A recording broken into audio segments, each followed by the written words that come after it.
আসে বিকজ অনেকের হয়তো অনেক সময় কিছু ইস্যুস থাকে যার কারণে একটু লেট জয়েন করে। সো যাতে কোনো কিছু মিস আউট না করে এর জন্যই। সো আজকের আমাদের ওয়েবিনারের টপিকটা হয়তো আপনারা অলরেডি সবাই জানেন, তাও আমি একবার বলছি। সেটা হচ্ছে আজকে আমাদের ওয়েবিনারের টপিকটা হচ্ছে designing with purpose, theory and principles.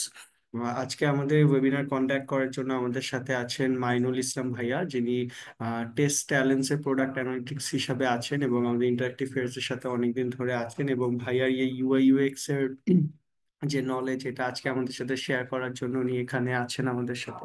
এবং তার প্রায় অনেক বছর ধরে হচ্ছে আমার সাউন্ড কি ক্লিয়ার না? নাকি ঠিক আছে? কেউ একটু জানাবেন। ভাইয়া মোটামুটি ক্লিয়ারই আসতেছে। ভাইয়া ক্লিয়ার আছে। Okay, thank you so much ভাইয়া, thank you so much. So ভাইয়ার অনেক বছরের এক্সপিরিয়েন্স আছে এবং ভাইয়া আমাদের সাথে অনেকদিন ধরেই আছেন। সো আশা করি আপনারা আজকের এই ওয়েবিনারটা থেকে অনেক কিছু জানতে পারবেন, অনেক কিছু শিখতে পারবেন। ভাইয়া আমাদেরকে অনেক ইনসাইটস দিবেন এবং অনেক কিছু জানাবেন। সো মাইনুল ভাইয়া, আপনি প্লিজ ফ্লোরটা নিতে পারেন, আমি আপনাকে ফ্লোরটা দিতে চাচ্ছি আজকে। আর মিনওয়াইল হচ্ছে আপনারা একটু জাস্ট লাইভটা যখন আহ, থাকবে, যতক্ষণ সেশনটা অন আছে, সো ততক্ষণ হচ্ছে আপনি একটু কাইন্ডলি মাইকটা অফ রাখবেন এবং হচ্ছে যে যদি কোনো কোয়েশ্চেন্স থাকে আপনারা হচ্ছে চ্যাট বক্সে ড্রপ করবেন। এবং অনেকের একটা কনসার্ন থাকে যেটা হচ্ছে যে লাইভের রেকর্ডিং পাবেন কিনা। সেটা হচ্ছে আমরা একটা অ্যাটেন্ডেন্স ফর্ম সার্কুলেট করব, সেটা আপনারা ফিল আপ করবেন। সেই অ্যাটেন্ডেন্সের থ্রুতে আমরা হচ্ছে আপনাদেরকে রেকর্ডিং গুলো পাঠিয়ে দেব এবং একটা স্পেশাল কিছু গিফট এবং ডিসকাউন্টের ব্যবস্থাও আমরা সেই অ্যাটেন্ডেন্স শিট থেকে রাখবো। তো সবাই ওটা ফিল আপ করে নেবেন। Thank you so much. Without any further delay আমি হচ্ছে ভাইয়াকে ফ্লোরটা দিচ্ছি। মাইনুল ভাইয়া, the floor is all yours and all the best. Yeah. আসসালামু আলাইকুম এভরিওয়ান। আমাকে একটু বলবেন আমার কথা কি শোনা যায় কিনা? হ্যাঁ জি ভাইয়া, ক্লিয়ার। আচ্ছা, ঠিক আছে। আচ্ছা, ওয়েলকাম এভরিওয়ান আজকের ওয়েবিনারটাতে। আমার নাম হচ্ছে মইনুল ইসলাম জিশান। আমি প্রোডাক্ট অ্যানালিস্ট হিসেবে কাজ করছি টেস্ট ট্যালেন্টসে। তো আজকের ওয়েবিনারটাতে আমি আহ, চেষ্টা করব যে ডিজাইন রিলেটেড যেই বিভিন্ন ধরনের প্রিন্সিপালস থিওরিজ গুলো আছে, বিভিন্ন লস, বিভিন্ন রুল অফ থাম, সেগুলো হচ্ছে আমি আজকে আপনাদের সাথে শেয়ার করার। সো সবগুলো আমি জানি না কতটুকু পারবো, বাট যতটুকু সম্ভব ট্রাই করব। আর ইন দ্য মিন টাইম যদি আপনাদের কোনো রকমের কোয়েশ্চেন থাকে, চ্যাট ওপেন আছে, সো ওইখানে চাইলে আমরা লিখতে পারি। ঠিক আছে। তো তার আগে আমি একটু সবার কাছে একটু জানতে চাচ্ছি যে এইখানে আম, মানে সবার কি অবস্থা, সবাই কেমন আছেন, এবং ডিজাইন রিলেটেড আপনাদের এক্সপিরিয়েন্স কিরকম, বা এখানে কি সবাই মোটামুটি নতুন এই ফিল্ডে? কেউ যদি একটু বলতেন। এনিওয়ান? আচ্ছা, মিনহাজুল ভাইয়া বলছে UI design with 5 year. Nice. Idea generate করতে পারি না, ওকে, নতুন। ঠিক আছে। আচ্ছা, তো আমি একদম মানে চেষ্টা করব, মানে পুরোটাই হচ্ছে সিম্পলেস্ট ওয়েতে বোঝানোর, একদম বিগিনার ফ্রেন্ডলি ভাবেই। তো আমি শুরু করি। তো আজকের এটাতে এই ওয়েবিনার সেশনটাতে আমি কি কি টপিক কভার করব সেটা একটু আমরা দেখি। Okay, আমার স্ক্রিন তো দেখা যায় না? সবাই, এভরিওয়ান ক্লিয়ার? ওকে, ঠিক আছে। তো আজকের এই ওয়েবিনারটাতে আমি হচ্ছে বিভিন্ন ধরনের ডিজাইন প্রিন্সিপলস এবং ইউজার এক্সপিরিয়েন্সের যেই বিভিন্ন ধরনের লস গুলো আছে, হ্যাঁ, যেগুলো আসলে মেনে আমরা ডিজাইনগুলো করে থাকি, ইউআই ইউএক্স ডিজাইন, বিভিন্ন মিনিংফুল ডিজাইনগুলো করে থাকি, সেগুলো সম্পর্কে জানবো। এবং হচ্ছে আপনার ইউআই ডিজাইনের ক্ষেত্রে আম, একটা ইউআই ডিজাইন কিভাবে ভালোভাবে ডিজাইন করা যায়, সেটার জন্য কি কি ধরনের নিয়ম আছে, রুল অফ থাম রয়েছে, ওগুলো হচ্ছে আমরা আজকে ডিসকাস করার ট্রাই করব। তো প্রথমে আমরা ডিজাইন প্রিন্সিপলস দিয়ে শুরু করি। তো বেশ অনেকগুলো প্রিন্সিপাল আছে ডিজাইনের।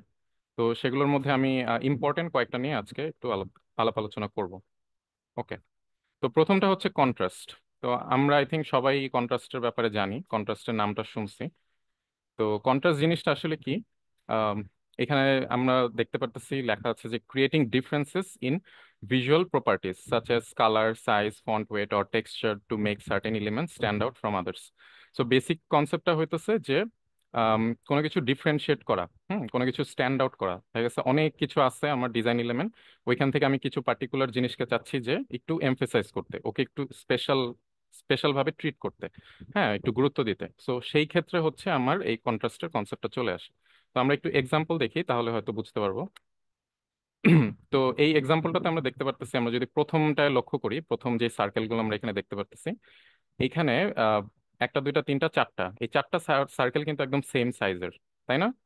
কিন্তু এই দ্বিতীয় যে সার্কেলটা আছে সেটা হচ্ছে বড়, ইভেন দো প্রত্যেকটার কালার কিন্তু সিমিলার, কিন্তু তারপরও মানে একই শেপ হওয়ার পরও জাস্ট সাইজের কারণে কিন্তু এটা বাকিদের থেকে স্ট্যান্ড আউট করতেছে। ঠিক আছে? সো এই এই কনসেপ্টটাই হচ্ছে কন্ট্রাস্ট। এখন আমি যদি সেকেন্ডটাতে দেখি, সেকেন্ডটাতে দেখবো আমার এখানে চারটা ব্লু সার্কেল আছে, একটা হচ্ছে জাস্ট রেড কালারের। সো প্রত্যেকটার কিন্তু সাইজ সিমিলার, কিন্তু আমি কালারের মাধ্যমে একটাকে আমি স্ট্যান্ড আউট করছি, তাই না?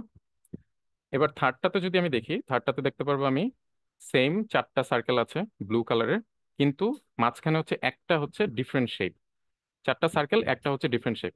সো আমি কিন্তু এখান থেকে দেখতে পারতেছি যে আমার আহ, মানে এতগুলো এলিমেন্টের মাঝখানে আমি যেটাকে এমফাসাইজ করতে চাচ্ছি, যেটাকে আমি একটু বেশি স্ট্যান্ড আউট করতে চাচ্ছি, ওটাকে আমি সাইজ, তারপর কালার, তারপর বিভিন্ন শেপের মাধ্যমে আমি ওকে আলাদা করতে পারতেছি বাকিদের কাছ থেকে। ঠিক আছে? সো এটাই হচ্ছে কন্ট্রাস্টের বেসিক কনসেপ্ট। তো আমি যদি নিচে একটা এক্সাম্পল দেখি, একটা ইউআই এর একটা ইউআই কম্পোনেন্ট দেখি, এখানে আমি দেখতে পারতেছি start your 30 day free trial, এবং নিচে হচ্ছে আমার এখানে একটা টাইটেল আছে, start your 30 day free trial, এবং নিচে হচ্ছে জয়েন ওভার 4000 প্লাস স্টার্ট আপস অলরেডি গ্রোয়িং উইথ আনটাইটেল। এটা একটা বডি টেক্সট। ঠিক আছে? সো বেসিক্যালি আপনার টাইটেল এবং বডি টেক্সটের ক্ষেত্রে যেটা হয় যে আমার দেখা গেছে যে অনেক বড় টেক্সট দেওয়ার চেয়ে আমি যদি একটু একটা সুন্দর একটা হেডিং দেই, এটাকে একটু সাইজ বড় করে বা এটার একটু টেক্সটের ওয়েট বড় করে, হ্যাঁ, দেন হচ্ছে আমার বাকি কথাগুলো আমি বডি টেক্সটে ছোট করে চাইলে দিয়ে দিতে পারি। এর ফলে যেটা হয়, এই দুইটার মাঝখানে আমার একটা কন্ট্রাস্ট চলে আসে। এর ফলে আমি দেখা গেছে অনেক সময় এরকম হয় না যে আমি শুধু টাইটেল পড়েই মোটামুটি কিন্তু বুঝে গেছি যে বাকি কথাগুলো কি হতে পারে। ঠিক আছে? সো এভাবে করে আমরা টেক্সটের মাধ্যমে কিন্তু কন্ট্রাস্ট ক্রিয়েট করতে পারি। আবার আমি ডান সাইডে যদি দেখি, দুইটা বাটন আছে, তাই না? একটা গেট স্টার্টেড আর একটা লার্ন মোর। সো গেট স্টার্টেডটা হচ্ছে কি আমার এখানে প্রাইমারি অ্যাকশন, এই কারণেই কিন্তু আমি দেখা গেছে যে লার্ন মোরটাকে আমি একটু ডিএমফাসাইজ করছি, যে এটার মধ্যে এটাকে আমি একদম হোয়াইট কালারে রাখছি বাটনটা, আর ডান পাশেরটা যেটা ওটা আমি পার্পল কালারে রাখছি, সো দ্যাট দুইটার মধ্যে আমি বুঝতে পারি যে কোনটা আমার হচ্ছে ইম্পর্টেন্ট এবং primary action, call to action button. ঠিক আছে? সো এইভাবে করে আমি কন্ট্রাস্ট আমার ডিজাইনে আমি ইউজ করতে পারি। সো এই কন্ট্রাস্টের নলেজটা থাকাটা অনেক ইম্পর্টেন্ট আপনি যদি মিনিংফুল ডিজাইন করতে চান। ঠিক আছে? তো এবার আমরা পরবর্তী প্রিন্সিপালটাতে চলে যাই।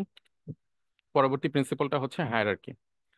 It helps users understand the content structure and guides them through the interface by emphasizing key elements such as headings, titles, and call to action. ঠিক আছে? সো বেসিক্যালি আমার একটা ইন্টারফেসে দেখা গেছে অনেক রকমের ইনফরমেশন থাকে।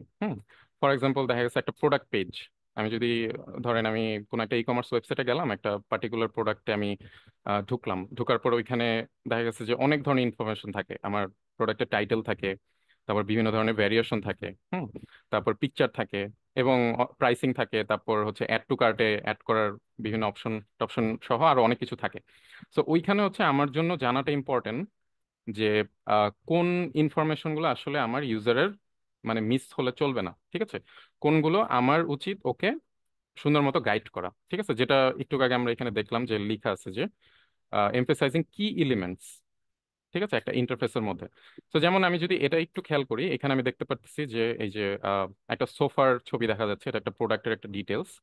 ঠিক আছে? সো এখানে আমার হচ্ছে প্রোডাক্টের একটা টাইটেল আছে। এখন দেখা গেছে আমার এই টাইটেলটাই যদি অনেক ছোট হয়ে থাকে, হ্যাঁ, তাহলে কিন্তু আমার ইউজার কিন্তু এটা মানে বুঝতে পারবে না যে প্রোডাক্টের নাম কি। তারপর সবচেয়ে ইম্পর্টেন্ট যেটা, সেটা হচ্ছে প্রোডাক্টের প্রাইস। ঠিক আছে? আমরা যখনই একটা প্রোডাক্টের ডিটেলসে যাই, আমাদের কিন্তু আম, মাথায় কাজ করে যেটা প্রাইসটা কতটুকু। এখন প্রাইসটা আপনি এত ছোট করে দিলেন যে এটা আমার বুঝতে একদমই কষ্ট হচ্ছে। ঠিক আছে? আমি ভালো মতো বুঝতে পারতেছি না। অ্যান্ড অলসো আমি যে অ্যাড টু কার্ট বাটনটা যে আমি অ্যাড করবো, হ্যাঁ, মানে আমার কার্টে যে আমি এটা অ্যাড করবো এই প্রোডাক্টটা, সেই বাটনটাও একটু প্রমিনেন্ট হইতে হবে। যেমন এখানে আমি দেখতে পাচ্ছি এই দুই তিনটা জিনিসকে কিন্তু আমি একটু মানে গ্লোরিফাই করছি, হ্যাঁ, সো দ্যাট ইউজার জন্য ইনফরমেশনগুলো মিস না করে। আমি চাই যে তুমি এই ইনফরমেশনগুলো দেখে দেন হচ্ছে তুমি একটা ডিসিশন নাও। ঠিক আছে? সো এখানে দেখতে পারতেছি প্রাইসিংটাকে আমি একটু বোল্ড কালারে প্রেজেন্ট করছি, হ্যাঁ, একটু সাইজটা বড় করে দিছি, 24 পিক্সেল। তারপর টাইটেলটা একটু বড় আছে, হ্যাঁ। সো এইভাবে অনেকগুলো ইনফরমেশনের মাঝখানে আমি হচ্ছে ইউজারকে গাইড করতে পারবো যে তুমি আসলে কোন কোন ইনফরমেশনগুলো মানে দেখবা সিকোয়েন্সিয়ালি। ঠিক আছে? সো এটাই বেসিক্যালি হায়ারার্কি কনসেপ্টটা, এটাও ডিজাইন প্রিন্সিপালে খুব ইম্পর্টেন্ট একটা এলিমেন্ট টপিক আর কি। আচ্ছা, এর পরেরটা হচ্ছে white space. So white space, তারপর negative space, blank space, breathing space, সব একই জিনিস। আম, এটাতে আমরা বুঝতে পারতেছি যে ডিজাইনে হচ্ছে আমাদের আম, যখন আমরা অনেক ইনফরমেশন থাকে, হ্যাঁ, দেখা গেছে যে যদি প্রপারলি স্পেসিং আমরা ইউজ না করি তাহলে হচ্ছে ওই ইনফরমেশনগুলো মানে অ্যাবজর্ব করা বা আমাদের অ্যাজ এ ইউজার ওটা নেওয়াটা অনেক বেশি ডিফিকাল্ট হয়ে যায়। হ্যাঁ, সো ওই ক্ষেত্রে হচ্ছে আমরা দেখা গেছে অনেক সময় ইন্টেনশনালি একটু বেশি স্পেস আমরা দিয়ে থাকি, অ্যাড করে থাকি। Okay, so it helps create balance, improve readability and guide users focus by providing visual breathing room between elements. So আমরা একটু এক্সাম্পল দেখি। যেমন আমি যদি ডান পাশের ইয়েটা দেখি, কম্পোনেন্টটা দেখি, এখানে আমি দেখতে পাচ্ছি একটা আইকন আছে, একটা টাইটেল আছে, তারপর কিছু বডি টেক্সট আছে এখানে, হ্যাঁ, মানে সাবটাইটেল আছে, এবং কিছু কি বলে কিছু পয়েন্ট আছে। কিন্তু এখানে দেখতে পারতেছি যে মানে ইনফরমেশন গুলো এত ক্লাটার্ড, এত কনজেস্টেড যে মানে আমার জন্য আসলে প্রত্যেকটা জিনিস মানে বোঝা বা পড়া, হ্যাঁ, যেটা একটু আগে বলছে যে ইমপ্রুভ করে রিডেবিলিটিকে, তো আমার জন্য কিন্তু রিড করাটা অনেক ডিফিকাল্ট হচ্ছে। ওয়ারাজ আমি যদি এটাকে একটু ইমপ্রুভ করে যদি আমি বাম পাশের কম্পোনেন্টটা দেখি, এখানে আমি দেখতে পারবো যে পুরো কম্পোনেন্টতে কিন্তু আমি সুন্দর মতো এখানে মার্জিন ইউজ করছি, তাই না? এবং প্রত্যেকটা আমার যেই কি বলে এখানে যতগুলো জিনিসই আছে, টাইটেল তারপর সাবটাইটেল, প্রত্যেকটার মাঝখানে কিন্তু আমি এনাফ স্পেস এখন আমি অ্যাড করছি। ঠিক আছে, এর ফলে কি হইতেছে, আমার জন্য ডিজাইনটা দেখতে অনেক সুন্দর লাগতেছে, এবং এটা কি বলে এটা নেওয়াটাও আমার জন্য অনেক much more easier than the previous one, এইটা, তাই না? তো আরেকটা এক্সাম্পল আমি দেখি। যেমন আমরা কি কেউ অ্যাপেলের ওয়েবসাইট কখনো দেখছি? ওদের ওয়েবসাইট দেখলে আমরা বুঝতে পারবো যে ওরা কত সুন্দরভাবে হোয়াইট স্পেস ইউজ করে থাকে ওদের ওয়েবসাইটে। ঠিক আছে, সো এখানে এখানে আমরা দেখতে পারতেছি যে ওরা iPhone 15-এর একটা ছবি ইউজ করছে, এবং দেখেন ছবির মধ্যে ওরা ক্যামেরাটাকে কিন্তু সুন্দরভাবে ফোকাস করছে। ঠিক আছে, সো ওরা এখানে কিন্তু বলছে new camera, new design, new ফোরিয়া। হ্যাঁ, তো দেখেন পুরো জায়গাটাতে কিন্তু মানে এনাফ হোয়াইট স্পেস, হ্যাঁ, কোনো ইররেলেভেন্ট জিনিস নাই, কোনো আননেসেসারি এলিমেন্ট এখানে ডমিনেট করতেছে না। ঠিক আছে, জাস্ট আমার যতটুক দরকার যে ইনফরমেশনটা ইউজারকে প্রোভাইড করা উচিত সেটাতে আমি আমার মেইন ফোকাসটা রাখছি। Okay, so the visitor only has one focus at any given time, no distractions. হ্যাঁ, আমি চাইলে এখানে দেখা গেছে অনেক কিছু করতে পারতাম, তাই না? এখানে দেখা গেছে ব্যাকগ্রাউন্ডে অনেক টেক্সচার ইউজ করতে পারতাম, অনেক ফুল টুল দিতে পারতাম, অনেক কিছু করা পসিবল।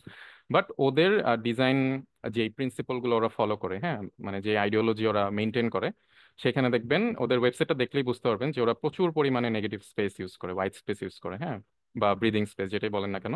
এর ফলে যেটা হয় যে আমাদের জন্য সবগুলো ইনফরমেশনই আমরা খুব ইজিলি কনজিউম করতে পারি। হ্যাঁ, আমরা খুব একটা বিরক্ত হই না যে এত এত ইনফরমেশন দিছে, এত এত টেক্সট, হ্যাঁ, পড়তে অসুবিধা বা জিনিসগুলো বুঝতে পারতেছি না। সো এই গেল হোয়াইট স্পেসের কনসেপ্ট। এরপর হচ্ছে alignment. So the arrangement of elements on a page that keeps them from being a completely disorderly mess. Alignment সম্পর্কে আমরা আই থিঙ্ক অনেকেই টুকটাক জানি। তো আমি একটু এক্সাম্পল দেখলে বুঝবো। যেমন এটা হচ্ছে একটা, ধরেন একটা ল্যান্ডিং পেজের একটা সেকশন। ঠিক আছে, সো উপরে আমার বেশ কিছু জিনিস আছে, আর নিচে হচ্ছে আমি দেখতে পারতেছি অনেকগুলো আর্টিকেল আছে, তাই না? এখানে একটা আর্টিকেলকে ফিচার করা হয়েছে, এখানে টাইটেল আছে, তারপর হচ্ছে একটা কল টু অ্যাকশন বাটন আছে, মানে আমি যদি এটা আরো ডিটেলসে পড়তে চাই। আর ডান পাশে হচ্ছে আরো ছোট ছোট কিছু আর্টিকেল এখানে দিছে, কিন্তু কোনোটাই কিন্তু আসলে ঠিকমতো অ্যালাইন করা নাই, হ্যাঁ, মানে অগোছালো ভাবে আছে। আমার জন্য কিন্তু অ্যাজ এ ইউজার যখন আমি ফার্স্ট টাইম এটা দেখতেছি, আমার জন্য এই ইনফরমেশন গুলো মানে খুব বিরক্তির একটা কারণ সৃষ্টি করতেছে। হ্যাঁ, যে এদের মধ্যে কোনো রকমের মিল বন্ধন নাই, কোনো কিছু নাই, যে যার যার মতো অগোছালো ভাবে আছে। তো এখন এটাকে যদি আমি একটু ইমপ্রুভ করার ট্রাই করি তাহলে হচ্ছে দেখি তো আরেকটা বেটার ভার্সন আমরা এটা থেকে বের করতে পারি কিনা। এই যে এটা, ঠিক আছে, তো এটা কিন্তু আগেরটার চেয়ে অনেকটাই গোছানো, তাই না? আমি এখান থেকে দেখতে পারতেছি, দেখেন এই যে ইজি রিডস, ধরলাম এখানে একটা লোগো টোগো বা কিছু একটা আছে। তো এটার সাথে দেখেন এখান থেকে আমার কন্টেন্টটা শুরু হয়েছে, এখানে কিন্তু অ্যালাইনমেন্টটা লেফট অ্যালাইন এটার সাথে। ঠিক আছে, and at the same time আমার আগে কি ছিল, এই যে এখানে যে ছোট ছোট আর্টিকেল গুলো ছিল এগুলো দেখেন একটা আরেকটার থেকে অন্যভাবে অ্যালাইন করা ছিল, কোনো কিছু ঠিকঠাক নাই। তো সেগুলোকে আমরা প্রথমে কি করলাম, একেবারে লেফট অ্যালাইন করে দিছি একটা আরেকটার সাথে। ঠিক আছে, দেন এদের মাঝখানের স্পেসিং গুলো একটু ফিক্স করা হয়েছে। দেন হচ্ছে এই তিনটা আর্টিকেলের সাথে হচ্ছে এই যেটা আমি ফিচার্ড আর্টিকেল, এটার সাথে হচ্ছে আমি স্পেসিংটা আরো আরেকটু অপটিমাইজ করছি। ঠিক আছে, দেন হচ্ছে আমি এরকম একটা লেআউট অ্যাচিভ করতে পারছি।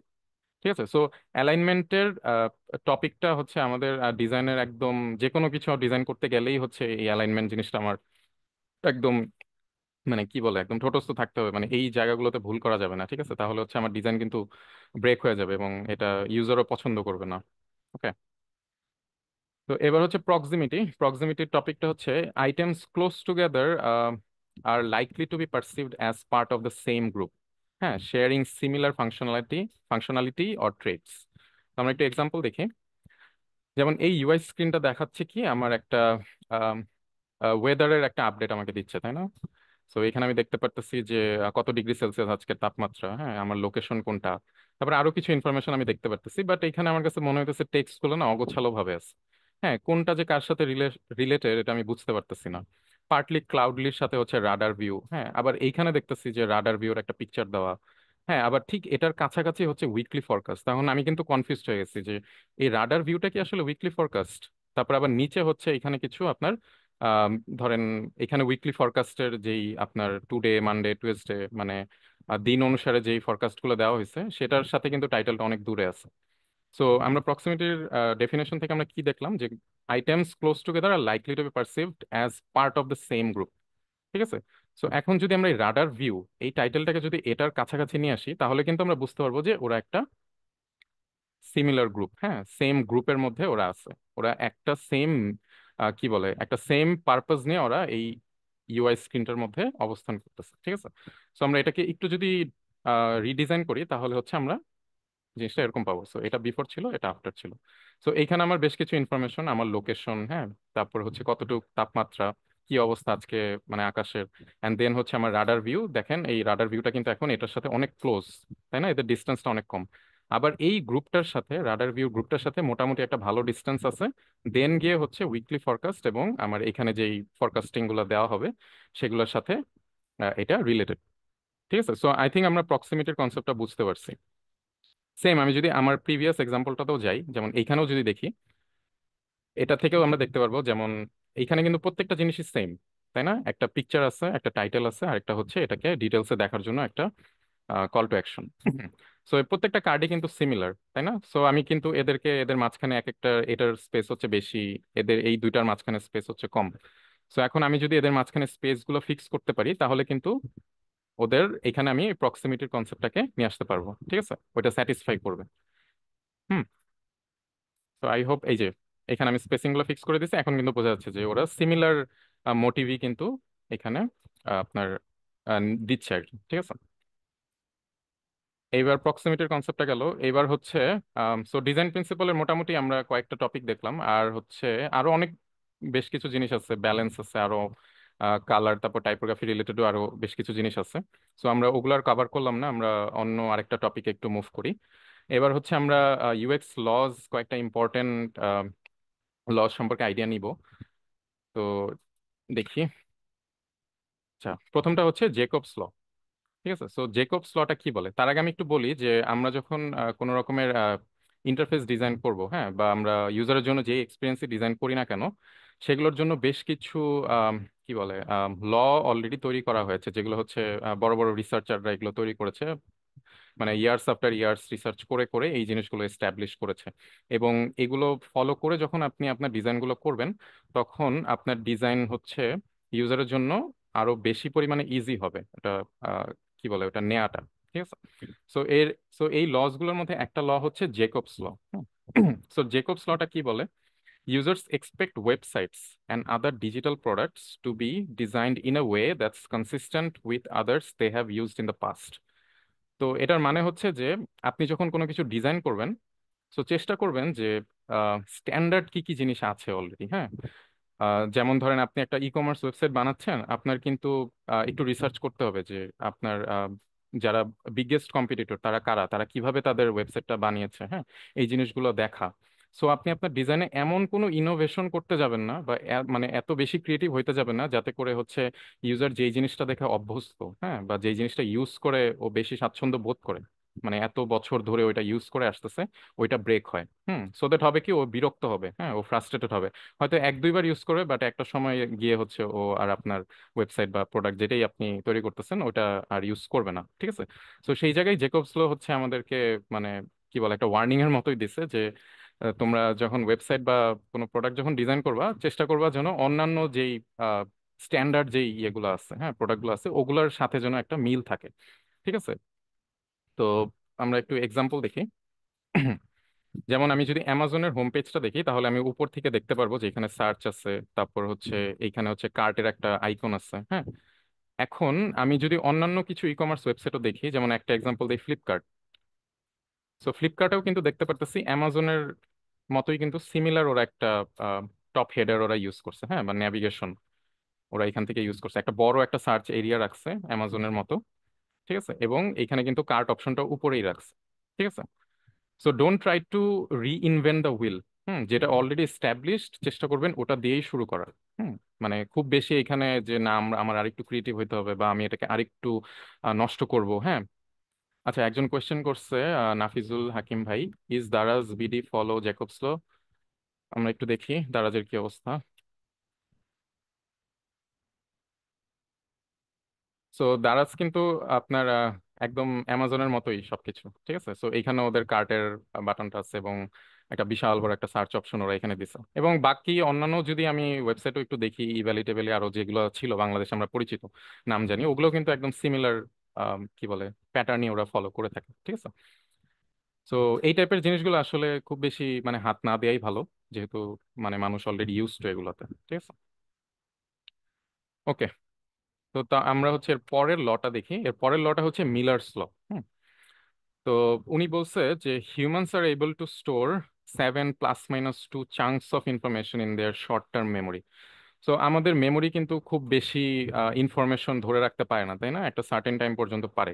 হ্যাঁ, তো আমাদের চোখের সামনে যদি অনেক ইনফরমেশন থাকে, তো ওইখান থেকে দেখা গেছে যে আমরা হয়তো ম্যাক্সিমাম 5-6টা, হ্যাঁ, বা যেটা বললাম 7-এর যে 2 কম অথবা 2 বেশি, হ্যাঁ, এর ধারে কাছে ইনফরমেশনই কিন্তু আমরা ফাইনালি মনে রাখতে পারি, মেমোরাইজ করতে পারি। এর বেশি যদি দেওয়া হয় তাহলে হচ্ছে আমরা মনে তো রাখতে পারি না, প্লাস হচ্ছে আমরা ফ্রাস্ট্রেটেড হয়ে যাই, হ্যাঁ, আমাদের মধ্যে একটা বিরক্ত জন্মায় ওই জিনিসটার উপর। তো আমরা একটু এক্সাম্পল দেখি। যেমন এখানে আমি লেফট সাইডে দেখতে পারতেছি একটা টেক্সট, তাই না, একটা প্যারাগ্রাফ। কিন্তু প্যারাগ্রাফটা কি আমি প্রথমে দেখার সাথে সাথেই কিন্তু আমার আমি মাথার মধ্যে চিন্তা করতেছি এত বড় পড়া আমি এটা পড়বো না। কিন্তু ওয়ারেজ ডান পাশেটা যদি আমি একটু চিন্তা করি তাহলে কি করছে, ওই প্যারাগ্রাফটাকে একটু ভাগ করে দিচ্ছে ওরা, হ্যাঁ, এটাকে আরেকটু ইন্টারেস্টিং বানাইছে ওরা। এর ফলে যেটা হয়েছে আমার জন্য কিন্তু এখন এটা আরেকটু ইজি এটাকে নেওয়াটা। ওকে, সো আরো কিছু এক্সাম্পল দেখি। তো আচ্ছা, এই এই লেআউটটাকে আমি একটু ডিফারেন্টলি প্রেজেন্ট করলাম। যেমন বাম পাশে হচ্ছে অনেক বড় একটা প্যারাগ্রাফ, এটাকে আমি আরেকটু ইন্টারেস্টিংলি প্রেজেন্ট করছি। সেম জিনিস আমি এখানে একটা টাইটেল ইউজ করছি, সো দ্যাট ইউজার পুরোটা না পড়েও কিন্তু মোটামুটি একটা ধারণা পায় যে what's this text all about, ঠিক আছে। এবং এখানে আমি কিছু লিখা লিখছি, এবং হচ্ছে আমি ছোট ছোট কিছু বুলেট পয়েন্টও অ্যাড করে দিছি। সো এখন আপনারাই বলেন যে বাম পাশেরটা বেশি ইজি আমার জন্য নেওয়াটা, নাকি ডান পাশেরটা বেশি ইজি পড়াটা? অবশ্যই ডান পাশেরটা, তাই না? সেম আমি যদি এটা দেখি, হ্যাঁ, হ্যাঁ হাকিম ভাই, রাইট। সো আমি আরেকটা এক্সাম্পল যদি দেখি, যে আমরা ক্রেডিট কার্ডে দেখি না, আমাদের ক্রেডিট কার্ডের ইনফরমেশন গুলো এখানে থাকে, নাম্বারটা থাকে ক্রেডিট কার্ডের নাম্বারটা। সো দেখেন বাম পাশে যদি আমি অনেকগুলো ডিজিট আমি এইভাবে একসাথে দেই, ঠিক আছে, তাহলে কিন্তু আমি কিন্তু এটা মনে রাখাটা আমার জন্য অনেক ডিফিকাল্ট, তাই না? ওয়ারেজ আমি যদি একটু এটাকে একটু চাঙ্কস আকারে দেই, একটু ডিভাইড করে দেই, চারটা চারটা চারটা করে, তাহলে কিন্তু much more easier than the previous one, ঠিক আছে। সো আমরা যখনই কোনো ম্যাসিভ অ্যামাউন্ট অফ ইনফরমেশন নিয়ে কাজ করব, বা মানে ধরেন অপশন নিয়ে কাজ করব, তখন আমাদের মাথায় এটা থাকতে হবে যে ইউজার এটা কতটুকু নিতে পারবে, ইনফরমেশন কতটুকু মনে রাখতে পারবে, হ্যাঁ। সো সেই ক্ষেত্রে হচ্ছে মিলার স্লটা আমাদের মাথায় রাখতে হবে। ওকে, সো আর লাস্ট আরেকটা এক্সাম্পল দেখি, সেটা হচ্ছে আমরা বিভিন্ন ওয়েবসাইটে কিন্তু দেখতে পারি, স্পেশালি ই কমার্স ওয়েবসাইট গুলোতে, ওইখানে কি থাকে, অনেক ইনফরমেশন থাকে, তাই না? একটা ওয়েবসাইটে আমাদের অনেক ধরনের ক্যাটাগরি থাকে, অনেক ধরনের প্রোডাক্ট থাকে। সো এখন সব ইনফরমেশন গুলো যদি আমাদের একবারে চোখের সামনে দেয়, লাইক ধরেন কোনো রকমের ওরা গ্রুপিং করলো না, হ্যাঁ, মানে রেলেভেন্ট ইনফরমেশন গুলোকে এক জায়গায় রাখলো না, তাহলে কিন্তু আমাদের জন্য খুঁজে পাওয়াটা অনেক ডিফিকাল্ট। কিন্তু এইখানে দেখেন কত সুন্দরভাবে ডিজিটাল কন্টেন্ট অ্যান্ড ডিভাইস একটা ক্যাটাগরি বানাইছে, এটার মধ্যে হচ্ছে আমার যেমন কি বলে ডিভাইস, তারপর কন্টেন্ট রিলেটেড যেই টাইপের প্রোডাক্ট টোডাক্ট আছে ওদের, সেগুলো কিন্তু এটার ভিতর অ্যাড করে দিচ্ছে, হ্যাঁ। তারপরে দেন এখানে একটা অ্যারো দিয়ে কি বুঝাইছে যে আমি এটার মধ্যে ক্লিক করলে আমি আরো সাব ক্যাটাগরিতে অ্যাক্সেস করতে পারবো, ঠিক আছে। এখন দেখেন এই সুন্দর মতো যদি ক্যাটাগরি গুলো না থাকতো, এরকম টাইটেল না থাকতো, হ্যাঁ, ধরেন এই জিনিসগুলো নাই, সব একটা লিস্ট আকারে, তখন কিন্তু আমার জন্য অনেক মানে ডিফিকাল্ট এই জিনিসগুলো নেওয়াটা, ঠিক আছে। সো আপনারা একটু অন্যান্য ওয়েবসাইট গুলো একটু ঘুরে দেখবেন, ঘুরে দেখে একটু অবজার্ভ করবেন যে মিলার স্লটা কতটুকু স্যাটিসফাই করে, ওই টাইপের ডিজাইন গুলো। ওকে, সো আমরা মিলার স্লো আই থিঙ্ক বুঝছি সবাই। এবার হচ্ছে আমরা একটু ফিট স্লটা দেখি। সো ফিটস লটা কি? The time to acquire a target is a function of the distance to and size of the target. এর মানে হচ্ছে আমার আমি একটু এক্সাম্পল দেখাই, তাহলে হয়তো বুঝতে পারবো। যে ধরেন আমার একটা ইন্টারফেস ডিজাইনের মধ্যে আমার একটা বাটন আছে, হ্যাঁ, কিন্তু বাটনটা আমি ধরেন মোবাইল থেকে অ্যাক্সেস করতেছি, কিন্তু বাটনটা আমার মানে হাত থেকে বা আমার আঙ্গুল থেকে, আমার থাম থেকে এত দূরে আছে যে ওইটা আমি অ্যাক্সেস করতে পারতেছি না, অথচ ওইটা আমার ওই পার্টিকুলার স্ক্রিনের জন্য অনেক ইম্পর্ট্যান্ট একটা মানে কল টু অ্যাকশন। ঠিক আছে? সো এখানে আমি দেখতে পাচ্ছি যে বলছে যে function of the distance to and size of the target. So আমার টার্গেটটা কি এখানে বাটন, তাই না? সো টার্গেটটা কি অনেক দূরে আছে আমার জন্য। হ্যাঁ, সো এর ফলে কি হইতেছে, আমার কিন্তু একটু সময় লাগতেছে ওই পর্যন্ত রিচ করতে। ঠিক আছে? এবং আমার যদি বাটনটা যদি সাইজ অনেক ছোট হয়, তাহলে কিন্তু আমার মোবাইলে কি, আমি যদি এটা ট্যাপ করতে চাই, হ্যাঁ, তাহলে কি হইতেছে, আমার আমার মধ্যে একটা ফ্রাস্ট্রেশন ক্রিয়েট হইতেছে যে এনাফ এরিয়া ওরা দেয় না এই বাটনটার মধ্যে ট্যাপ করার জন্য। সো ফিটস ল থেকে আমরা কি কি জিনিস নিতে পারি?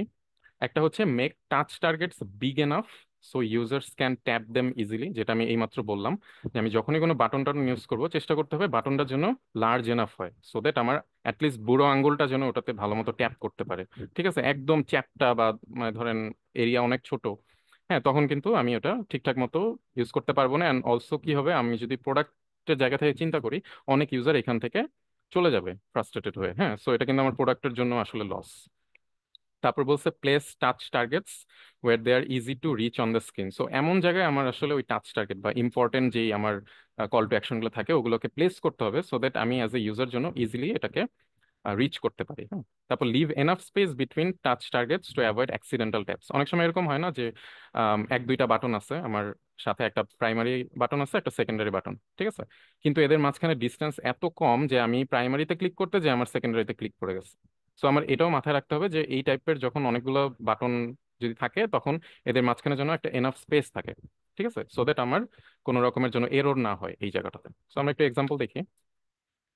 সো আমি বাম পাশেটা দেখতে পারতেছি কি যে এখানে আপনার দুইটা বাটন আছে, তাই না? একে তো দেখেন বাটনগুলো এত ছোট, আমি কিন্তু এগুলো ঠিকঠাক মতো পড়তেও পারতেছি না, প্লাস আমি এগুলো অ্যাক্সেসও করতে পারতেছি না। ঠিক আছে? কিন্তু ডান পাশে যখন এটাকে একটু ইমপ্রুভ করা হলো, তখন কি হয়েছে, এই বাটনটাকে একটা লার্জ এরিয়া দেওয়া হয়েছে, আগেরটা হচ্ছে মাচ মোর বেটার, তাই না? এবং লার্ন মোর এটাকেও কিন্তু একটা বড় এরিয়া দেওয়া হয়েছে, সো দ্যাট হইতেছে কি আমার জন্য এটা ক্লিক করাটাও ইজিয়ার, আমি এটা চোখেও দেখতে পারতেছি, খুব ইজিলি আমি অ্যাক্সেস করতে পারতেছি। ঠিক আছে? আমার টার্গেটটা। আম, আচ্ছা, আরেকটা হচ্ছে আমরা যখন মোবাইল আমরা অ্যাক্সেস করি, তখন কিন্তু আপনি যদি আপনার মোবাইলটা এখন একটু হাতে নেই আমরা সবাই, তাহলে কিন্তু দেখতে পারবো আমরা এই ইমেজের মতো করে কিন্তু আমরা মোবাইলটা ধরি, তাই না? সো এইখানে দেখেন ইজি যে এরিয়াটা দেখাইছে, এই এরিয়াটা হচ্ছে আমাদের জন্য সবচেয়ে কনভিনিয়েন্ট।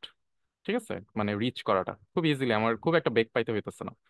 দেন মাঝখানেরটা হচ্ছে ওকেশ, এন্ড দেন উপরে যেগুলো থাকে ওগুলোর জন্য আমার কি কি করতে হচ্ছে, আমার হাতটা একটু সরানো লাগতেছে, দেন হচ্ছে আমার ওইটা রিচ করা লাগতেছে। ঠিক আছে?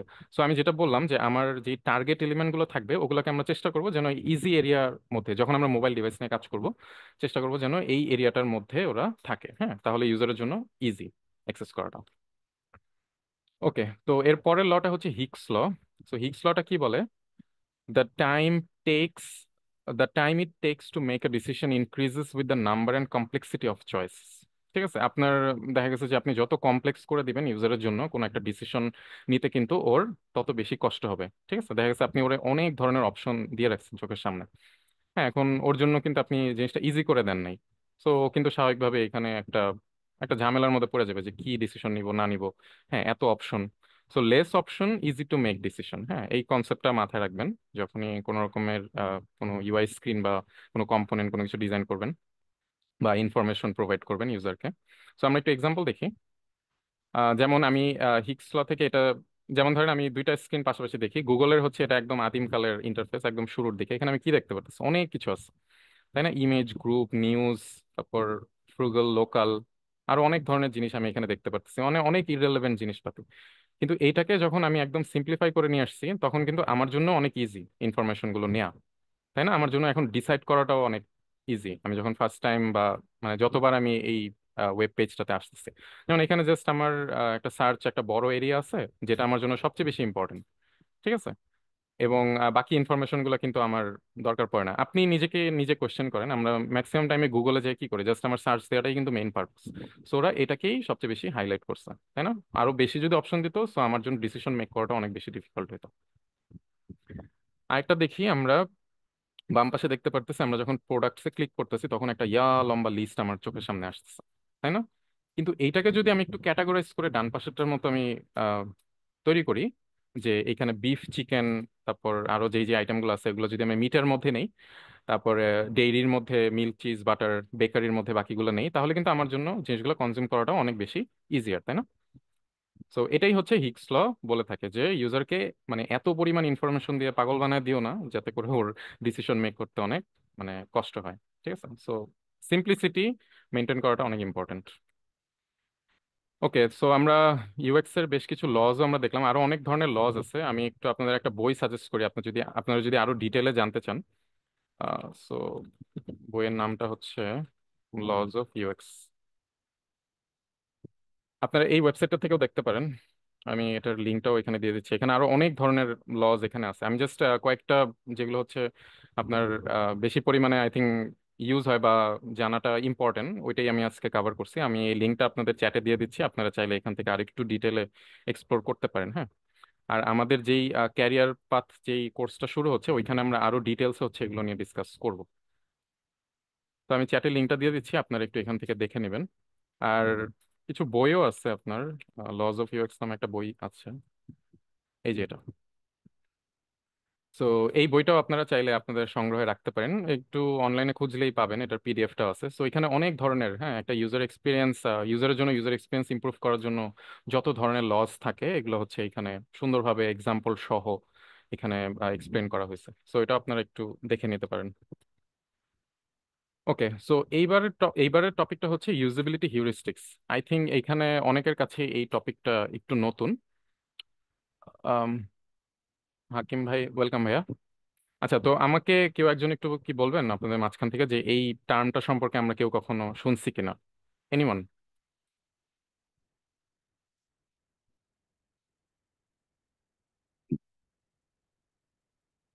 আচ্ছা, নেভার হার্ড অফ ইট। ওকে, ঠিক আছে, সমস্যা নাই। তো আমি একটু এটার পারপাসটা বলি। এটার পারপাসটা হচ্ছে আমরা নেক্সট হচ্ছে বেশ কিছু রুল অফ থাম্ব আমরা এখান থেকে দেখবো, হ্যাঁ। যে কিছু পপুলার রুল আছে যেগুলো আমরা যদি মেনটেন করি তাহলে হচ্ছে আমরা যে কোনো একটা ইন্টারফেস, কোনো একটা ওয়েবসাইট ধরেন আমরা অডিট করতেছি, হ্যাঁ, বা ধরেন পোস্টমর্টেম করতেছি, তখন আমরা কি কি বিষয় মাথায় রেখে আসলে ওই জিনিসগুলোকে আমরা অ্যানালাইসিস করব, হ্যাঁ, বা হচ্ছে ইনভেস্টিগেট করব। সো সেগুলোকে হচ্ছে একত্র করে হচ্ছে আপনার 10টা ইউজেবিলিটি হিউরিস্টিক্স বানানো হয়েছে, যেগুলো আমি এখন আপনার এক্সপ্লোর করব। ওকে, তো এখানে আমরা 10টা হিউরিস্টিক্স কি বলে ইভালুয়েশন দেখতে পারতেছি, ঠিক আছে। সো এর মধ্যে প্রথমটা হচ্ছে ভিজিবিলিটি অফ সিস্টেম স্টেটাস, দেন হচ্ছে match between systems and real world, user control and freedom. আমরা প্রত্যেকটারই এক্সাম্পল দেখবো একটু পরে। তো এই 10টা রুল, আমি যদি কোনো একটা ধরেন ওয়েবসাইট আমি দেখতেছি, ভিজিট করতেছি, আমি যদি এই 10টা রুল আমি যদি মাথায় রাখি যে এই ওয়েবসাইটটা কি এই 10টা রুলকে ফলো করে কিনা, হ্যাঁ, বা কোনো জায়গাতে এটা মিস করলো কিনা, হ্যাঁ, তাহলে আমি বুঝতে পারবো যে এটা অ্যাকচুয়ালি ইউজারকে ভালো এক্সপিরিয়েন্স দিতেছে নাকি ব্যাড এক্সপিরিয়েন্স প্রোভাইড করতেছে, ঠিক আছে। তো আমরা একটা একটা করে একটু দেখি যে ভিজিবিলিটি অফ সিস্টেম স্ট্যাটাস এটা আসলে কি এবং এটা কি বোঝায়। ঠিক আছে, সো আমরা একটা এক্সাম্পল দেখি যে আমরা এখানে দেখতে পাচ্ছি একটা জুতা হচ্ছে কি করছে, কেউ একজন একটা প্রোডাক্ট পেজ থেকে তার কার্টে অ্যাড করছে, হুম। সো কার্টে অ্যাড করার সাথে সাথে কি হয়েছে, এখানে উপরে ছোট করে ওকে বলা হয়েছে যে একটা আইটেম কিন্তু তুমি তোমার কার্টে অ্যাড করে ফেলছো। এখন চিন্তা করেন, আমাকে যদি সিস্টেম যদি এটা না বলতো, আমি এই প্রোডাক্টটা অ্যাড করলাম আমার কার্টে, কিন্তু কোনো কিছু আমি দেখলাম না, মানে কোনো রকমের ফিডব্যাক আমাকে দিল না সিস্টেম, হ্যাঁ, তাহলে কিন্তু আমার জন্য এটা একটা ব্যাড ইউজার এক্সপিরিয়েন্স, তাই না? আবার অনেক সময় কি হয়, আমি যখন সেভ বাটনে ক্লিক করি তখন আমার নিচ থেকে দেখেন না যে একটা ছোট টোস্ট নোটিফিকেশন আসে যে সেভ চেঞ্জেস, তাই না? সো এই টাইপের ফিডব্যাক আপনি আপনার অ্যাক্টিভিটির উপর ডিপেন্ড করে, যখন সিস্টেম আপনাকে এই টাইপের রেসপন্স গুলো দিবে তখন হচ্ছে এটা আমার জন্য অনেক ভালো একটা ইউজার এক্সপিরিয়েন্স। আমি বুঝতে পারতেছি, ও আচ্ছা, আমি সেভে ক্লিক করছিলাম এই কারণে হচ্ছে আমাকে জানাইছে যে আচ্ছা ঠিক মতো সেভ হয়েছে, আমি এটা অ্যাড করছি, এটা আমার কার্টে একটা আইটেম, ওয়ান আইটেম অ্যাড হয়েছে, এটা আমাকে বলে দিচ্ছে। ঠিক আছে। সো আমি যেই ঘটনাগুলোই এখানে মানে যেই অ্যাক্টিভিটিগুলোই করতেছি সেটার জন্য সিস্টেম আমাকে প্রপারলি আপ টু ডেট রাখে যে তুমি কি করতেছো, তোমার কোন অ্যাকশনের ফলে কি হচ্ছে না হচ্ছে, এটা ও আমাকে শো করবে। ঠিক আছে। সো যে কোনো ওয়েবসাইটে যখন নেক্সট টাইম আপনারা অ্যানালাইসিস করবেন, চেষ্টা করবেন যে এই টাইপের জিনিসগুলো ঠিকঠাক মতো কাজ করতেছে কিনা ওয়েবসাইটে, এটা একটু লক্ষ্য করার। সো সেকেন্ডটা হচ্ছে match between system and the real world. তো আমরা রিয়েল ওয়ার্ল্ডে কি দেখি? ট্র্যাশ, যদি আমরা দেখি ট্র্যাশ বা বিন, হ্যাঁ, যে আমরা যে জায়গায় ময়লা ফালাই, হ্যাঁ, সো ওইটার সাথে সাদৃশ্য রেখেই কিন্তু আমরা যদি দেখি যে উইন্ডোজের যে আইকনটা, হ্যাঁ, উইন্ডোজে আমরা যে ধরেন রিসাইকেল বিনের যে আইকনটা এখন ইউজ করি, হ্যাঁ, সেটার সাথে কিন্তু আমার রিয়েল লাইফের যেই আমরা ময়লা আবর্জনা ফালাই সেটার সাথে কিন্তু মিল আছে। ঠিক আছে। এখন দেখা যাচ্ছে আমরা রিয়েল লাইফে আবর্জনার যেই ইয়েটা, হ্যাঁ, কন্টেইনারটা, ওইটা দেখতে একরকম, অথচ আমরা মানে ডিজাইন করতেছি, ইউজারকে বুঝাইতেছি, যে আইকন ইউজ করতেছি, হ্যাঁ, ওইটার সাথে কোনো রকমের মানে একদম মিলই নাই। তাহলে কিন্তু ইউজারের জন্য এই জিনিসগুলো মানে বোঝাটা অনেক বেশি ডিফিকাল্ট। ঠিক আছে।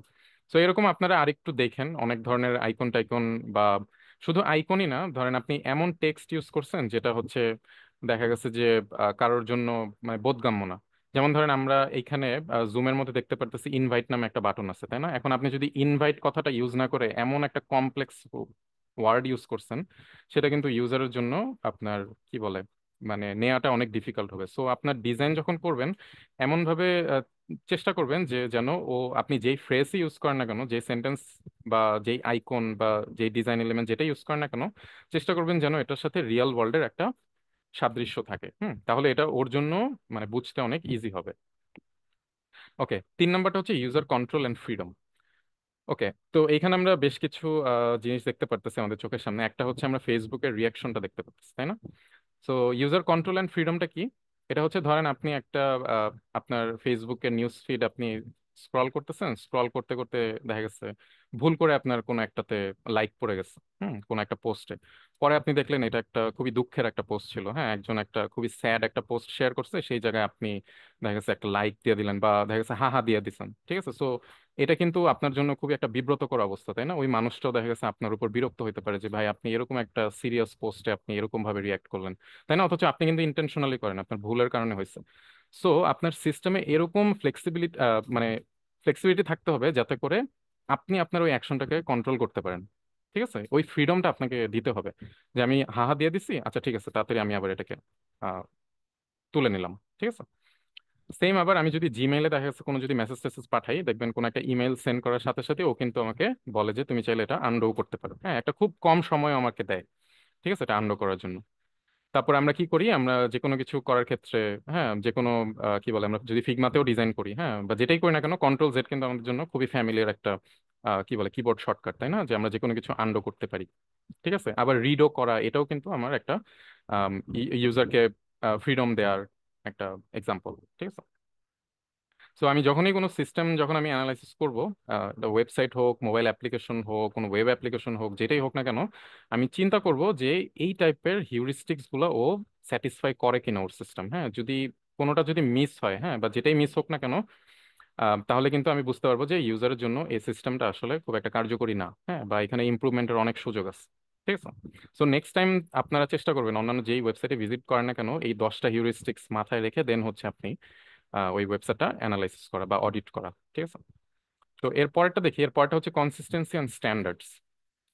তো কনসিস্টেন্সিটা যদি আমরা একটু খেয়াল করি, যে আমরা যখন কোনো একটা ইন্টারফেস ডিজাইন করব, সেখানে আমাদের যেই ধরনের কম্পোনেন্ট বা ডিজাইন এলিমেন্ট আমরা ইউজ করব, সেগুলোর মধ্যে একটা ধারাবাহিকতা থাকতে হবে। হ্যাঁ, যে আমরা এক এক জায়গায় এক এক রকম ইউজ করলাম তাহলে কিন্তু হবে না। এক স্ক্রিনে হয়তো একটা বাটন একরকম, ঠিক সেম বাটনটা সেম কাজ করে ওইটা হচ্ছে আরেক স্ক্রিনে যে আরেক রকম। ঠিক আছে। সো এরকমটা করলে হইতেছে ইউজারের জন্য বিষয়টা অনেক কনফিউজিং। হ্যাঁ, and ও দেখা গেছে অনেক ভুলভাল কি বলে স্টেপ নিবে, তাই না? এটা কিন্তু আমার প্রোডাক্টের জন্য অনেক বেশি পরিমাণে ভয়ঙ্কর জিনিসটা। ঠিক আছে। যেমন এখানে আমি দেখতে পারতেছি যে আপনার এখানে নেক্সট বাটন আছে, ফিনিশ লেটার আছে, হ্যাঁ, সো দেখেন তিনটা স্ক্রিনে কিন্তু 3 রকম ভাবে এটা প্রেজেন্ট করছে। ঠিক আছে। একবার হচ্ছে এটা গ্রেতে দেওয়া হয়েছে, একবার সাবমিটটাকে হচ্ছে মানে এই কালারে দেওয়া হয়েছে, তারপর ফিনিশ লেটারটাকে এই গ্রিন কালারে দেওয়া হয়েছে, সাবমিটটাকে লাইট কালারে দেওয়া হয়েছে। সো এক একটা এক এক রকম। হ্যাঁ, নট অনলি জাস্ট বাটন, আপনার ডিজাইনের প্রত্যেকটা জায়গাতেই হইতেছে আপনি চেষ্টা করবেন যে আমার এক স্ক্রিন থেকে আরেক স্ক্রিনে যখন আমি যাচ্ছি, হ্যাঁ, সো ওগুলোর মধ্যে কতটুকু সাদৃশ্য আছে কম্পোনেন্ট গুলোর মধ্যে বা ডিজাইন এলিমেন্ট গুলোর মধ্যে। হ্যাঁ, সো ওই কনসিস্টেন্সিটা মেনটেন করতেছে কিনা। আরেকটা হচ্ছে স্ট্যান্ডার্ডস। যে যেমন ধরেন আমি একটু আগে যেটা দেখাইছিলাম যে মানে ই কমার্স ওয়েবসাইট টোয়েবসাইট যদি আমরা ডিজাইন করতে চাই তাহলে আমরা কি করি, আমরা বড় বড় ওয়েবসাইট গুলোকে ফলো করি, তাই না? যে অ্যামাজন, তারপর ফ্লিপকার্ট, আরো যেগুলো হচ্ছে টপ একদম মার্কেট ডমিনেট করে, হ্যাঁ, তারপর এটসি। সো এগুলো প্রত্যেকটাই যদি একটু অ্যানালাইসিস করি আমরা দেখবো যে একদম দেখেন টপ যে নেভিগেশন গুলো আছে ওগুলো কিন্তু একদম মানে সিমিলার দেখতে, তাই না? সো আমরা যখনই ডিজাইন করবো আমরা চেষ্টা করবো এই স্ট্যান্ডার্ড গুলো ফলো করার। হ্যাঁ, বাইরে যারা আহ, মানে ধরেন বিগ বিগ কোম্পানি যেগুলো করে ভালো ফলাফল পাচ্ছে, হ্যাঁ, ওই প্র্যাকটিস গুলো ফলো করা। ঠিক আছে, সো এটা হচ্ছে আমার ডিজাইনের একটা রুল অফ থাম, একটা ভালো ডিজাইন, একটা ভালো এক্সপিরিয়েন্স প্রোভাইড করার ক্ষেত্রে। ওকে, এখন ধরেন আপনি এই স্ট্যান্ডার্ডটা ফলো না করে সার্চ বাটনটা আপনি এমন জায়গায় দিচ্ছেন যেটা হচ্ছে ইউজারের জন্য অনেক ডিফিকাল্ট। তো ও তো স্বাভাবিকভাবে এখানে এসে বিরক্ত ফিল করবে, তাই না? এবার হচ্ছে এরর প্রিভেনশন। এটা আরেকটা ইম্পর্টেন্ট কি বলে হিউরিস্টিক্স, আমাদের ওই যেই 10টা বললাম। তো এখানে আমি দেখি এরর প্রিভেন্ট করা, ইউজার যখন কোন একটা ধরেন টাস্ক কমপ্লিট করতেছে বা একটা প্রোগ্রেসের মধ্যে আছে, হ্যাঁ, সো তখনই যেন আমি আমার সিস্টেম থেকে ওকে গাইড করতে পারি যে তুমি যেটা করতেছো এটা কিন্তু রং করতেছো। হ্যাঁ, তুমি এটাতে একটু সতর্ক হও। যেমন আমি কোনো কিছু সার্চ করতে গেলাম, সার্চ করার পর আমি দেখা যাচ্ছে এখানে বাইসাইকেল বানান ভুল করছি। দেখেন আমাদের আমাদের কি, আমি যখন যে কোনো কিছু লিখি, হ্যাঁ, তখন কিন্তু আমাকে অটো সাজেস্ট করে না যে তোমার ওয়ার্ডটা কিন্তু ভুল হয়েছে, হ্যাঁ, মানে তুমি কি এটা মিন করছো, কয়েকটা কিন্তু ওয়ার্ডও আমাকে সাজেস্ট করে। ঠিক আছে, সো এখানে দেখেন বাইসাইকেল বানান ভুল করছে, ও কিন্তু আমাকে এখানে এরর দিয়ে দেখাইছে। এখন আমি যদি এখানে মাউসে হোভার করি তাহলে হয়তো আমাকে দেখাবে যে এটার আসল কারেক্ট ওয়ার্ডটা কি, ও আমাকে সাজেস্ট করবে তুমি কি এটা মিন করছো কিনা। ঠিক আছে, তারপর ডান পাশে আমি দেখি যে এখানে কিন্তু আমি যখন পাসওয়ার্ড লিখতেছি, হ্যাঁ, তখন ও আমাকে বলতেছে তোমার পাসওয়ার্ডের স্ট্রেংথটা কিন্তু খুবই শর্ট। হুম, এন্ড এখানে কি পাসওয়ার্ড জিনিসটা কি অনেক সেন্সিটিভ, তাই না? আমরা যখন কোনো একটা সিস্টেমে যখন আমরা লগ ইন করি বা রেজিস্টার করি তখন আমরা কি করি, একটা স্ট্রং পাসওয়ার্ড সবসময় দেওয়ার ট্রাই করি। আদারওয়াইজ কি হয়, এটা কিন্তু মানে আমাদের জন্যই অনেক ভালনারেবল হয়ে যায়, যে যে কোনো টাইমে এটা হ্যাক হয়ে যেতে পারে। হ্যাঁ, যেমন আমি আমার নামের পাশে 1 2 3 দিয়ে দিলাম, হ্যাঁ, তো এটা কিন্তু খুব ইজি, যে কোনো কারোর জন্য এটা প্রেডিক্ট করাটা খুবই ইজি, তাই না? এন্ড কেউ যদি আপনার কোনো কিছু হ্যাক করতে চাও কিন্তু প্রথমে এই জিনিসগুলো করবে। ঠিক আছে, আপনার নামের আশেপাশে 1 2 3, হ্যাঁ, এই টাইপের জিনিসগুলো অ্যাড করে। সো দেখেন এখানে সিস্টেমটা কিন্তু সুন্দরভাবে আমাকে বলছে যে তোমার পাসওয়ার্ডটা কিন্তু অনেক শর্ট হয়েছে, তুমি এটাতে আরেকটু ফোকাস করো, এটাকে আরেকটু বেটার করো। লাগলে তুমি কি করো যে কিছু স্পেশাল ক্যারেক্টার ইউজ করো, হ্যাঁ, মাঝখানে, তারপর ক্যাপিটাল লেটার ইউজ করো, ইত্যাদি, নাম্বার ইউজ করো।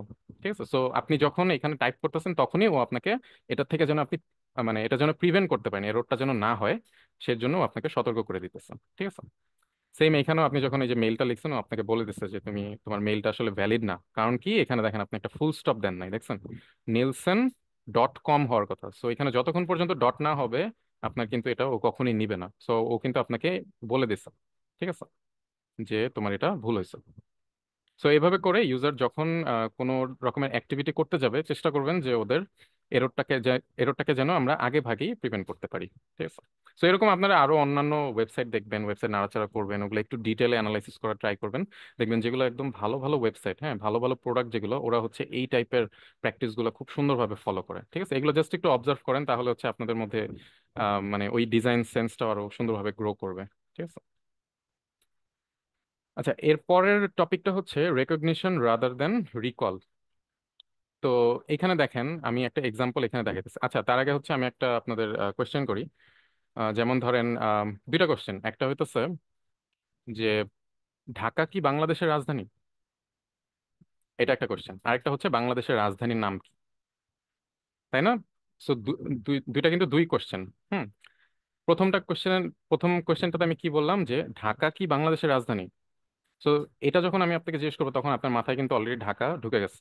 তখন আপনি কি করতেছেন, বিভিন্ন ধরনের জিনিস চিন্তা করতেছেন, ঢাকায় আসলে কি আছে, হ্যাঁ, মানে অনেক কিছু আপনি মেমোরাইজ করার ট্রাই করতেছেন, মানে মানে সাদৃশ্য খোঁজার ট্রাই করতেছেন। হ্যাঁ, তখন যে আপনার জন্য কিন্তু ডিসিশন নেওয়াটা একটু ইজিয়ার। হ্যাঁ, রাদার দেন যে আমি যে বললাম যে বাংলাদেশের রাজধানীর নাম কি, তখন আপনার অনেক চিন্তা করতে হইতেছে, অনেক মাথায় প্রেশার দেওয়া লাগতেছে। হ্যাঁ, আপনার জন্য জিনিসটা ডিফিকাল্ট খুঁজে বের করা। ঠিক আছে, তো এই কারণে মানে সিস্টেমে আপনি যখনই ইউজারের সাথে ইন্টারাক্ট করবেন আপনার ইন্টারফেসের মাধ্যমে, তখন চেষ্টা করবেন যে ওকে যতটা সম্ভব ওর লাইফ ইজি করে দেওয়া যায়।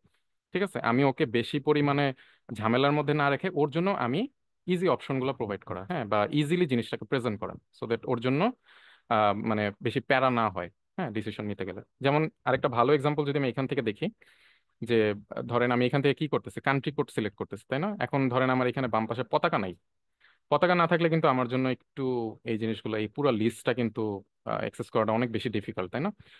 তো আমি কিন্তু পতাকা দেখি কিন্তু ডাইরেক্ট বুঝে ফেলতে পারতেছি, হ্যাঁ, যে আমি জাস্ট ধরেন আফগানিস্তানের পতাকা দেখছি, আমি বুঝে গেছি যে এটা হচ্ছে, এটার কান্ট্রি কোড এটা, ঠিক আছে। তো এখন পতাকাগুলো যদি আমি সরায় দেই তাহলে কিন্তু just plane text, nothing else, তাই না? পতাকাগুলো আমরা মানে টেক্সটের চেয়ে আমাদের জন্য এটা মানে নেওয়াটা অনেক বেশি ইজি, ঠিক আছে। আমরা মোটামুটি সব ফ্ল্যাগ গুলো আমরা চিনি, ঠিক আছে। সো ওই পরিচিত জিনিসগুলো ওর সামনে নিয়ে আসাটা অনেক ইম্পর্টেন্ট, ঠিক আছে। এতে করে ওর জন্য রেকগনাইজ করতে অনেক ইজি হয় জিনিসগুলো, যেটা ও আগে দেখছে অলরেডি, ঠিক আছে। আর এর পরের হিউরিস্টিক্সটা হচ্ছে flexibility and efficiency of use, ঠিক আছে। এর মানে হচ্ছে যে ধরেন ইউজারকে আমি এমন এমন অপশন দিলাম, কিন্তু ওই অপশনগুলোর মধ্যে আমি কোনো ফ্লেক্সিবিলিটি রাখলাম না। যেমন আমি এই এক্সাম্পলটা আমি একটু দেখি। এখানে কি আমার ধরেন একটা ডেট পিকার, এটা, হ্যাঁ, আমাকে একটা ডেট পিক করতে বলছে, হ্যাঁ। সো এখানে আমি দেখতে পাচ্ছি বাম পাশে অনেকগুলো লিস্ট আছে, তাই না? Today, yesterday, this week, last week, this month, last month, this ইয়ার।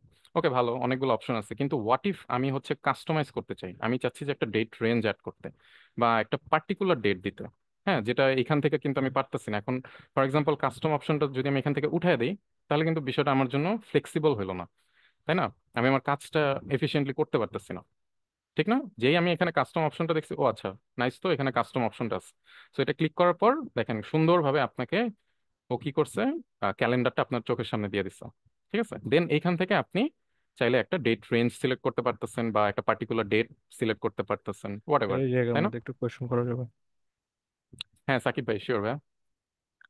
যে ভাই এখানে হচ্ছে কাস্টমার ইয়ের এই কার্ডের আন্ডার হচ্ছে today, yesterday, this week, last week, এইগুলোর মধ্যে হুম। ধরেন হচ্ছে টুডে হচ্ছে আজ, ইয়েস্টারডে হচ্ছে গতকাল, বুঝলাম।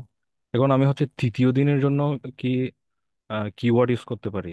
এটা ধরেন এটা দিস উইকের আন্ডারে চলে গেছে, আমি হ্যাঁ, যদি তৃতীয় দিনকে মিন করাতে চাই, তাহলে এই জায়গার মধ্যে আমি কি বসাতে পারি? এটা কি আচ্ছা, লাস্ট টুডে? আচ্ছা, এইখানে আমি আপনাকে একটু একটা জিনিস বলি, সেটা হচ্ছে দেখেন, এইখানে ওরা যেগুলো ইউজ করছে না, এগুলো খুব স্ট্যান্ডার্ড, ঠিক আছে। তৃতীয় দিন বলে আপনি এখন পর্যন্ত কোথাও কোনো কিছু দেখছেন? এনিওয়্যার, কোথাও কিন্তু আপনি দেখেন নাই। আমার উইক আমার জানা দেখছি, মতে নাই, অন্য কেউ কি দেখছে কিনা জানি না, ঠিক আছে, হ্যাঁ কিন্তু বাট আমরা, হ্যাঁ, হ্যাঁ, হ্যাঁ, বলেন। আমি হ্যাঁ উইক দেখছি, বাট হচ্ছে তৃতীয় দিন দেখি নাই। আর হুম। আরেকটা দেখছিলাম লাস্ট লাস্ট টুডে, এই জিনিসটা কি হুম। এই জায়গায় হয় কিনা, এটা মূলত হচ্ছে এটা কোয়েশ্চেন ছিল আর কোনটা তৃতীয় বলেন? দিনের last? Last two days. Last two days? হ্যাঁ, মানে এটা এটা মানে কি বোঝায়? মানে এটা কি তৃতীয় দিনকে বলে? মানে গত তৃতীয় দিন যে যেটা।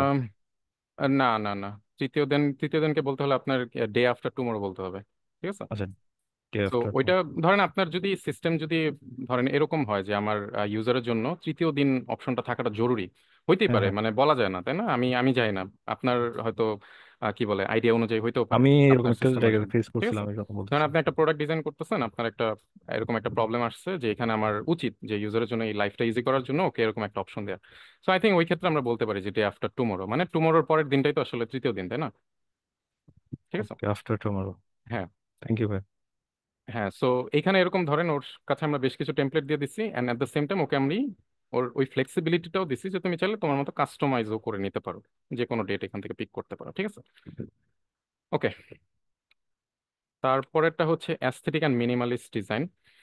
তো আবার ওই একদম আগের এক্সাম্পলটাতে ফেরত গেলাম, যে গুগল একটা সময় কত ক্লামজি ছিল না, অনেক ইনফরমেশন। সো এইখান থেকে কি করতেছে দেখেন, এটা কিন্তু দেখে ভাল লাগতেছে না ডিজাইনটা, তাই না? যেমন হচ্ছে এখানে ইররেলেভেন্ট অনেক কিছু অ্যাড করছে, হ্যাঁ, তারপর অনেক অনেক ইনফরমেশন, হ্যাঁ, আমার জন্য মানে আমি যেই পারপাসটা সার্ভ করতে আমি এখানে আসছিলাম, এটার সার্ভ করতে যে আমি অনেক কিছু দেখে আমি কনফিউজড হয়ে যেতেছি, বিরক্ত হইতেছি। তো তখন ওরা কি করছে, ওরা মাচ মোর মিনিমালিস্টিক একটা ডিজাইন ইন্ট্রোডিউস করে, যেখানে আমার একদম যেগুলো আমার ফোকাস পয়েন্ট, হ্যাঁ, ওগুলাই হচ্ছে আমার চোখের সামনে থাকতেছে। দেখা গেছে ওরা টেক্সটের কোয়ান্টিটিটা কমাইছে, তাই না? দেখেন এখানে কিন্তু ওরা আইকন ইউজ করছে, আপনি চাইলে ভয়েসের মাধ্যমেও বলতে পারবেন, হ্যাঁ, তারপর পিকচার স্ক্যান করেও এখানে ইয়ে করতে পারবেন, সার্চ করতে পারবেন, ঠিক আছে। সো এইভাবে করে আমার যখনই আমি কোনো ডিজাইন যখন অ্যানালাইসিস করবো আমি চেষ্টা করবো যে ডিজাইনটা যেন খুব বেশি ক্লামজি না হয়, হ্যাঁ, ইরেলেভেন্ট ইনফরমেশন যেন না থাকে, যেন মিনিমালিস্টিক হয়, রেলেভেন্ট ইনফরমেশন থাকে আমার জন্য যেন আমার যেই গোলটা আমি অ্যাচিভ করতে আসছি ওটা যেন ঠিকঠাক মতো হয়ে যায়। অন্যান্য ইম্পর্টেন্ট ইনফরমেশন যেন ওইটার জন্য ক্ষতিগ্রস্ত না হয়, এটা আমার মাথায় থাকতে হবে। তারপর হচ্ছে আমি এয়ারবিএনবির হোম পেজটা আমি একটু দেখি। দেখেন কত নিট অ্যান্ড ক্লিন একটা ল্যান্ডিং পেজ, তাই না? এখানে দেখেন ওরা খুব সুন্দর একটা ফন্ট ইউজ করছে। হ্যাঁ, ওই যে অ্যাস্থেটিক্সের যে কথাটা বললাম, অ্যাস্থেটিক রিলেটেড টু আপনার good picture, high quality picture, তারপর হচ্ছে সুন্দর টাইপোগ্রাফি ইউজ করা, সুন্দর স্পেসিং, নিট অ্যান্ড ক্লিন, ভালো স্পেসিং ইউজ করা, হ্যাঁ, বিটুইন দোজ এলিমেন্টস যেগুলো যেগুলো আপনি এখানে ইউজ করতেছেন। ঠিক আছে, সুন্দর মিনিংফুল আইকন ইউজ করা, যেমন এখানে দেখেন খুব সুন্দর সুন্দর আইকন ওরা ইউজ করছে। আপনার একটু এয়ারবিএনবির ওয়েবসাইটে একটু ঘুরে দেখবেন, ঠিক আছে, তাহলে বুঝতে পারবেন যে মানে এত সুন্দরভাবে ওদের ওয়েবসাইটটা ডিজাইন করছে, এত মিনিমাল। হ্যাঁ, আমার যে ইনফরমেশন গুলো একেবারে না থাকলেই না, ওগুলো সব সুন্দরভাবে ওরা প্রেজেন্ট করছে। এখন দেখা গেছে যে আমার এই পুরো ল্যান্ডিং পেজটার মধ্যে ওরা এমন পিকচার ইউজ করছে যেটা হচ্ছে পিক্সেলেটেড, ঠিক আছে, বা দেখা গেছে blurry picture, it's not high quality. হ্যাঁ, তখন কি হইতেছে, ওই অ্যাস্থেটিক কিন্তু এই এই জায়গাটা কিন্তু ওরা ফেল করতেছে, ঠিক আছে। বা দেখা গেছে এমন আইকন ইউজ করছে যেটা আসলে দেখা গেছে আপনার পারপাসটা সার্ভ করতেছে না, ঠিক আছে। যেমন এখানে বোটস, এটা দেখে কিন্তু আমি একটা বোটের একটা আইডিয়া পাইতেছি, হ্যাঁ। এবং দেখেন আইকন গুলোও কিন্তু খুবই কনসিস্টেন্ট। হ্যাঁ, এমন না যে কোনো একটা আইকন ফিল্ড আইকন, আবার কোনো একটা আউটলাইন্ড আইকন। হ্যাঁ, সো ওরা কিন্তু কনসিস্টেন্সিও সুন্দরভাবে মেনটেন করছে, ঠিক আছে।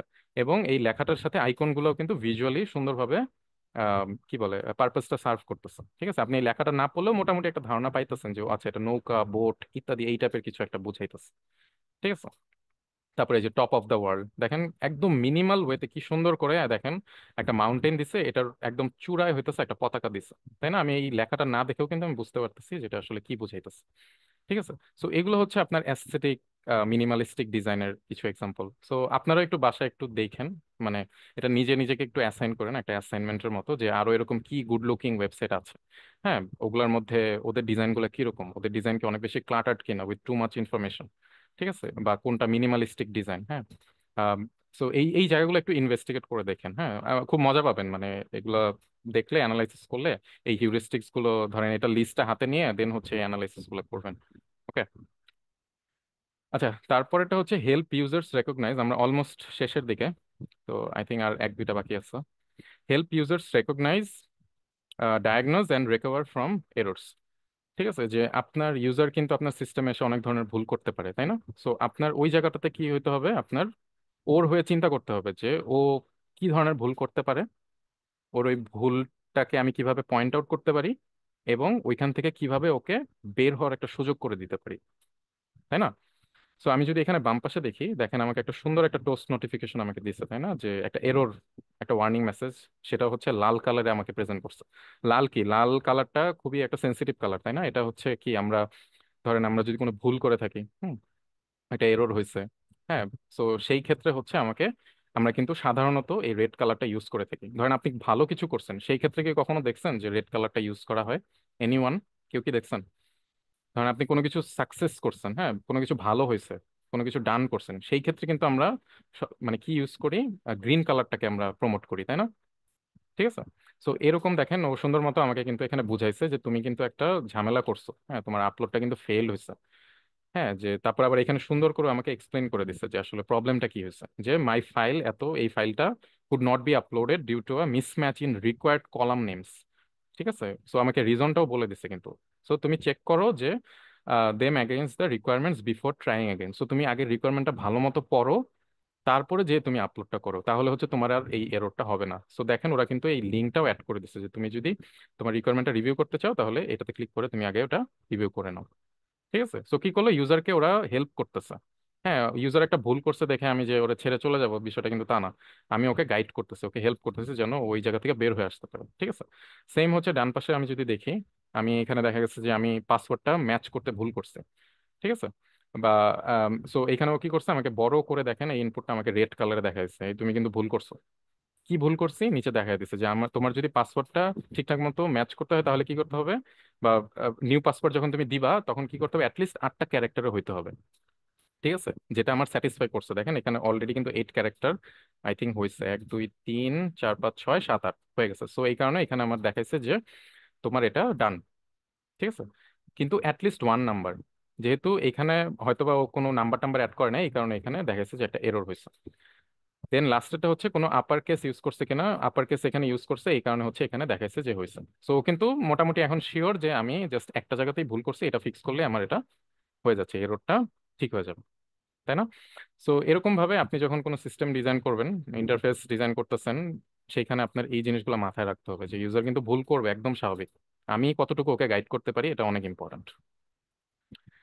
আচ্ছা, তো লাস্টেরটা হচ্ছে হেল্প এন্ড ডকুমেন্টেশন। তো আমরা ধরেন কোন একটা কোন একটা ওয়েব অ্যাপ্লিকেশনে বা কোন একটা ওয়েবসাইট মোবাইল অ্যাপ্লিকেশনে যখন যাই, তখন অনেক সময় আমরা দেখি না যে ওরা হচ্ছে আমাকে গাইড করে, ঠিক আছে, যে আমি অ্যাজ এ নিউ ইউজার, ওরা ওরা কিন্তু আমাকে স্টেপ বাই স্টেপ গাইড করে যে ওয়েলকাম আমার সিস্টেমে, হ্যাঁ তুমি কি এটা দেখছো, তুমি কি এই ফিচারটা দেখছো, এই ফিচারটা এই কাজে লাগে। ধরেন আমরা কি এখানে তো মোটামুটি অনেকেই আই থিঙ্ক ফটোশপের সাথে পরিচিত, আমরা কি ফটোশপ ইউজ করছি এখানে অনেকেই। সো এখন ফটোশপের নতুন ভার্সনগুলো যদি আপনি একটু দেখেন, তাহলে দেখতে পারবেন যে আপনি যদি কোনো একটা আইকনের উপর হোভার করেন, ও কিন্তু আপনাকে সুন্দর মতো দেখায় দেয় যে এই আইকনটা দিয়ে আপনি কি করতে পারেন, ঠিক আছে, এই আইকনটা আপনার কি কাজে লাগে, ঠিক আছে। অনেক ধরনের টুল থাকে, ওইখান থেকে দেখবেন ছোট্ট করে একটা মেসেজ, একটা ডায়লগ বক্স আসে, ওইখানে আবার ওরা অ্যানিমেশনের মাধ্যমেও দেখায় দেয় যে তুমি এই আইকনটা দিয়ে এই কাজটা করতে পারতেছো, ঠিক আছে। সো এটা কিন্তু ইউজারের জন্য অনেক ইজি, যে আপনি ওকে হেল্প করতেছেন, হ্যাঁ, কিছু ডকুমেন্টেশনের মাধ্যমে। তো যেমন এখানে আমি দেখতে পারতেছি যে আম, এখানেও বলে দিতেছে যে add a new event on calendar. আমি কিন্তু প্রথমে জানি না, ধরেন আমি একটা নিউ ইউজার, আমি এখানে আসছি, আমি জানি না যে ক্রিয়েটিভ দিলে আসলে কি হতে পারে, হ্যাঁ, কি ঘটনা ঘটতে পারে, হ্যাঁ, বা হয়তো এটা আমার না জানলেও হয়তো, কিন্তু মানে জাস্ট একটু এক্সপিরিয়েন্সটা আর একটু নেক্সট লেভেলে নিয়ে যাওয়ার জন্য ওরা কি করতেছে, আমাকে সুন্দর মতো এখানে কিন্তু কপি একটা দিয়ে দিছে যে add new event or calendar, এবং এখানে বলেও দিছে যে তুমি যখন প্লাস ক্রিয়েট বাটনে ক্লিক করবা, you'll have the option to either add a new event to an existing calendar or add a brand new calendar. So এই কথাটা যদি আমার চোখের সামনে না আসতো, তো আমি কিন্তু ফার্স্ট দেখাতে এটা হয়তো বুঝতে পারতাম না, তাই না, যে এই বাটনটাতে ক্লিক করলে কি হবে না হবে, তাই না। ও কিন্তু এই জায়গাটা সুন্দর মতো ক্লিয়ার করে দিচ্ছে। আবার দেখেন আরেকটা মেসেজ দিচ্ছে যে we don't publish your calendars or events anywhere, ঠিক আছে, আপনার সাথে ট্রান্সপারেন্ট থাকতেছে ওরা, ঠিক আছে। সো এই টাইপের ছোট ছোট ডায়লগ বক্স দিয়েও কিন্তু আপনি চাইলে ইউজারকে গাইড করতে পারেন আপনার সিস্টেমে, ঠিক আছে, যে একদম নতুন ইউজার, কোনো আইডিয়া নাই, কোনো কিছু নাই, দেখা গেছে ও ভয় পেতেছে অনেক কিছু করতে, হ্যাঁ, কোনো একটা বাটনে ক্লিক করবো কি করবো না, কি না কি হয়ে যায়। সো এইসব ক্ষেত্রে ইউজার এক্সপিরিয়েন্স বেটার করার জন্য এইভাবে আপনি ওকে গাইড করতে পারেন। সো এগুলাই ছিল আমার 10টা হিউরিস্টিক্স কোনো একটা ইন্টারফেস ডিজাইন করার ক্ষেত্রে। আমরা যখনই কোনো ওয়েবসাইট টয়েবসাইট যখন অ্যানালাইসিস করব, তখন আমরা চেষ্টা করব যে এই টাইপের হিউরিস্টিক্স, তারপর যে লস গুলোর কথা বললাম, যে বইটা রেকমেন্ড করলাম, এটা আপনারা পড়বেন। অ্যান্ড অলসো আমরা যে ডিজাইন প্রিন্সিপাল, যে 4-5টা যেটা আমরা দেখলাম, এগুলো মাথায় রেখে দেন হচ্ছে আমরা যদি ডিজাইন করতে পারি, তাহলেই দেখবেন আমার ডিজাইনটা না ডিফারেন্ট ভাবে বিহেভ করবে, ঠিক আছে, একটা একটা মোটিভ থাকবে আমার ডিজাইনে। ভাইয়া ব্রিফলি ওয়েব কন্টেন্ট অ্যাক্সেসিবিলিটি সম্পর্কে বলবেন। আচ্ছা ঠিক আছে, ওয়েব কন্টেন্টের অ্যাক্সেসিবিলিটি সম্পর্কে যদি বলতে হয়, তাহলে আমি জাস্ট ছোট্টভাবে একটু ধারণা দিই। ধরেন আপনি, আমরা কোন একটা ওয়েবসাইট আমরা দেখতেছি, এখন ওইখানে দেখলাম যে আমাদের কি বলে, ধরেন আমি একটা এক্সাম্পল দিই।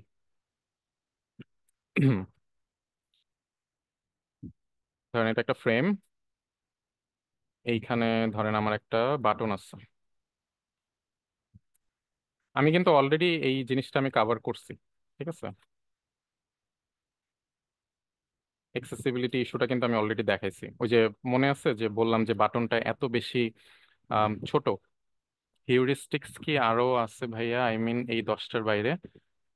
না, এই 10টাই হচ্ছে হিউরিস্টিক্স এর ল, মানে ইউজিবিলিটি টেস্টের ক্ষেত্রে এই 10টাই মেনটেন করা হয়। মানে আমার নলেজে আর জানা নাই, আমি এই 10টা সম্পর্কেই জানি। তো আপনারা মানে আরো আরো ডিটেলে দেখতে পারবেন, আপনার ভালো ভালো অনেক আর্টিকেলের ওয়েবসাইট আছে, এখান থেকে দেখতে পারবেন, যেমন 10 ইউজিবিলিটি হিউরিস্টিক্স, এটা লিখে সার্চ দিলে এই লিঙ্কটা আপনারা দেখতে পারেন। আমি এটা অ্যাটাচ করে দিচ্ছি আপনাদের চ্যাটে। ভাইয়া ডিজাইন সিস্টেম নিয়ে আজকে আসলে আনফরচুনেটলি আমি আপনাদের সাথে এটা ডিসকাস করতে পারছি না, কারণ এটা একদমই আউট অফ টপিক। বাট আমি হালকা করে হয়তো বা আপনাকে একটু দিয়ে দিব না, মানে এটার কনসেপ্ট সম্পর্কে আইডিয়া। আচ্ছা, আচ্ছা দেখেন তো আপনারা লিঙ্কটা পাইছেন কিনা। আমি এই লিঙ্কটা আপনাদের দিয়ে দিচ্ছি। হ্যাঁ, সো এখানে আরো সুন্দরভাবে আমি যেভাবে এক্সপ্লেন করলাম এর চেয়ে 1000 টাইমস বেটার ওয়েতে ওরা এখানে এক্সপ্লেন করছে। সো আপনারা এটা একটু দেখে নিন। আর এখানে কিছু পোস্টারও আছে, আপনারা চাইলে ডাউনলোড করে আপনাদের ঘরের দেয়ালে সাজায় রাখতে পারবেন প্রিন্ট করে। ঠিক আছে, যেন সবসময় আপনার চোখের সামনে থাকে এগুলো। আচ্ছা, অ্যাক্সেসিবিলিটি যেই জায়গাটাতে ছিলাম, ধরেন কে যেন বললো, হাকিম ভাই বলছে। আচ্ছা, তো আমি অলরেডি কিন্তু একটা এক্সাম্পল দেখাইছিলাম, মনে আছে আমাদের ওই হিউরিস্টিক্সে, হিউরিস্টিক্স না কোন লটাতে যেন দেখালাম যে আমাদের বাটনটা অনেক বেশি ছোট।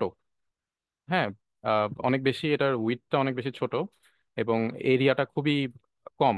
এর ফলে কি হইতেছে, আমি কিন্তু অ্যাজ এ ইউজার ওইটা অ্যাক্সেস করতে পারতেছি না, তাই না? আমার কষ্ট হইতেছে। সো ওইটাকে ইমপ্রুভ করে কি করলাম, বাটনের সাইজটা একটু বড় করলাম, অ্যান্ড অলসো কি করলাম আমি, ওইটার এরিয়াটাও বড় করছি। হ্যাঁ, মানে বাটন লেখাটার আশেপাশে যে এরিয়া, সো দ্যাট আমি ট্যাপ করতে পারি ইজিলি। হ্যাঁ, আমি যেন এই বাটনটাতে অ্যাক্সেস করতে পারি। ঠিক আছে, যেমন এই যে এইখানে যদি আমি একটা ফিল অ্যাড করি, কথার কথা ধরেন রেড কালার, এটাকে হোয়াইট করে দিলাম। ঠিক আছে, এখন ধরেন আমার এখানে মার্জিন টার্জিন কিচ্ছু নাই, হ্যাঁ, মানে প্যাডিং ট্যাডিং কিচ্ছু নাই। তো ধরেন এটা একদম জিরো, তাই না? সো এটা এটা কিন্তু অনেক ডিফিকাল্ট আমার জন্য। হ্যাঁ, কিন্তু এটাকে যদি আমি আরেকটু এটার মধ্যে একটু প্যাডিং ট্যাডিং ইউজ করি, তখন এটা আমার জন্য ট্যাপ করাটা মাচ মোর ইজিয়ার না? সো এটাও কিন্তু আমার ওয়েব কন্টেন্ট অ্যাক্সেসিবিলিটির ক্ষেত্রে মানে ম্যাটার করে এই টাইপের বিষয় আসে। ঠিক আছে, আরেকটা হচ্ছে কন্ট্রাস্টের যে কথাটা বলছিলাম। হ্যাঁ, যেমন ধরেন আমার বাটনের কালার এটা আছে, ধরলাম ব্যাকগ্রাউন্ড লাল, এবং এটার কালারটা হচ্ছে বাটনের টেক্সটটা ধরেন আমি এরকম কিছু রাখছি। ঠিক আছে, এখন আপনি দেখেন মানে এই দুইটা আমি মানে মানে অ্যাজ এ ইউজার, হ্যাঁ, আমার জন্য এটা অ্যাক্সেস করাটা কত ডিফিকাল্ট না? কারণ কি এখানে অনেক লো কন্ট্রাস্ট। কন্ট্রাস্ট জিনিসটা কি, মানে দুইটার মধ্যে ডিফারেন্স।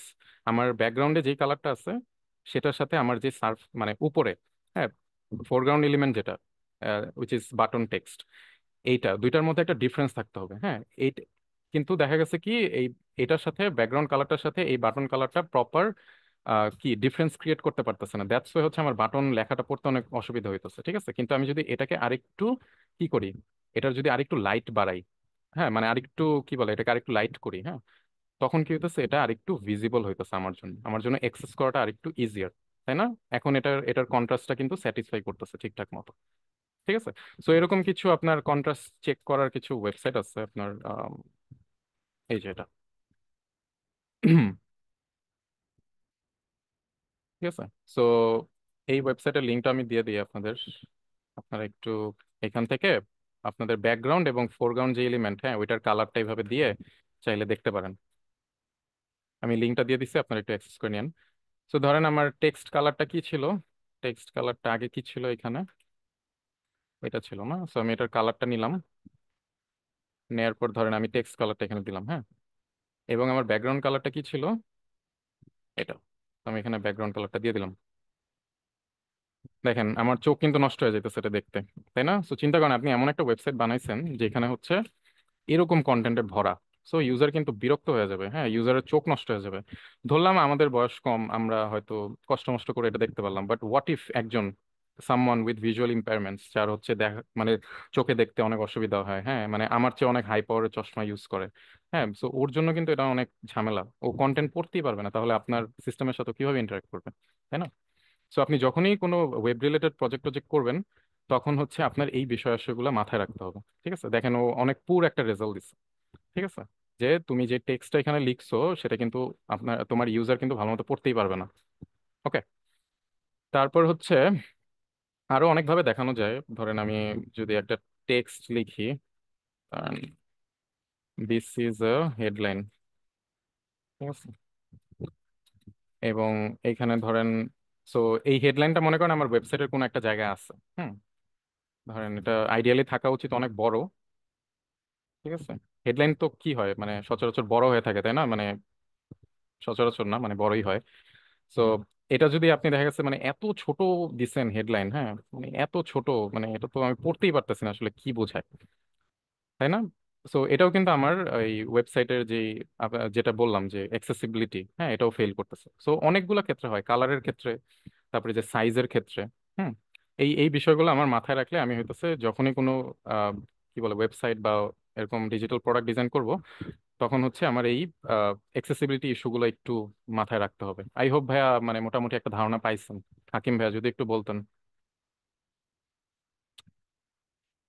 তো হাতে সময় থাকলে আই থিঙ্ক আরো বেশ কিছু এক্সাম্পল দেখাইতে পারতাম আপনাকে, বাট এই টাইপের জিনিসগুলো একটু অ্যানালাইসিস করে দেখেন, আই থিঙ্ক ইন্টারেস্ট পাবেন, মজা পাবেন।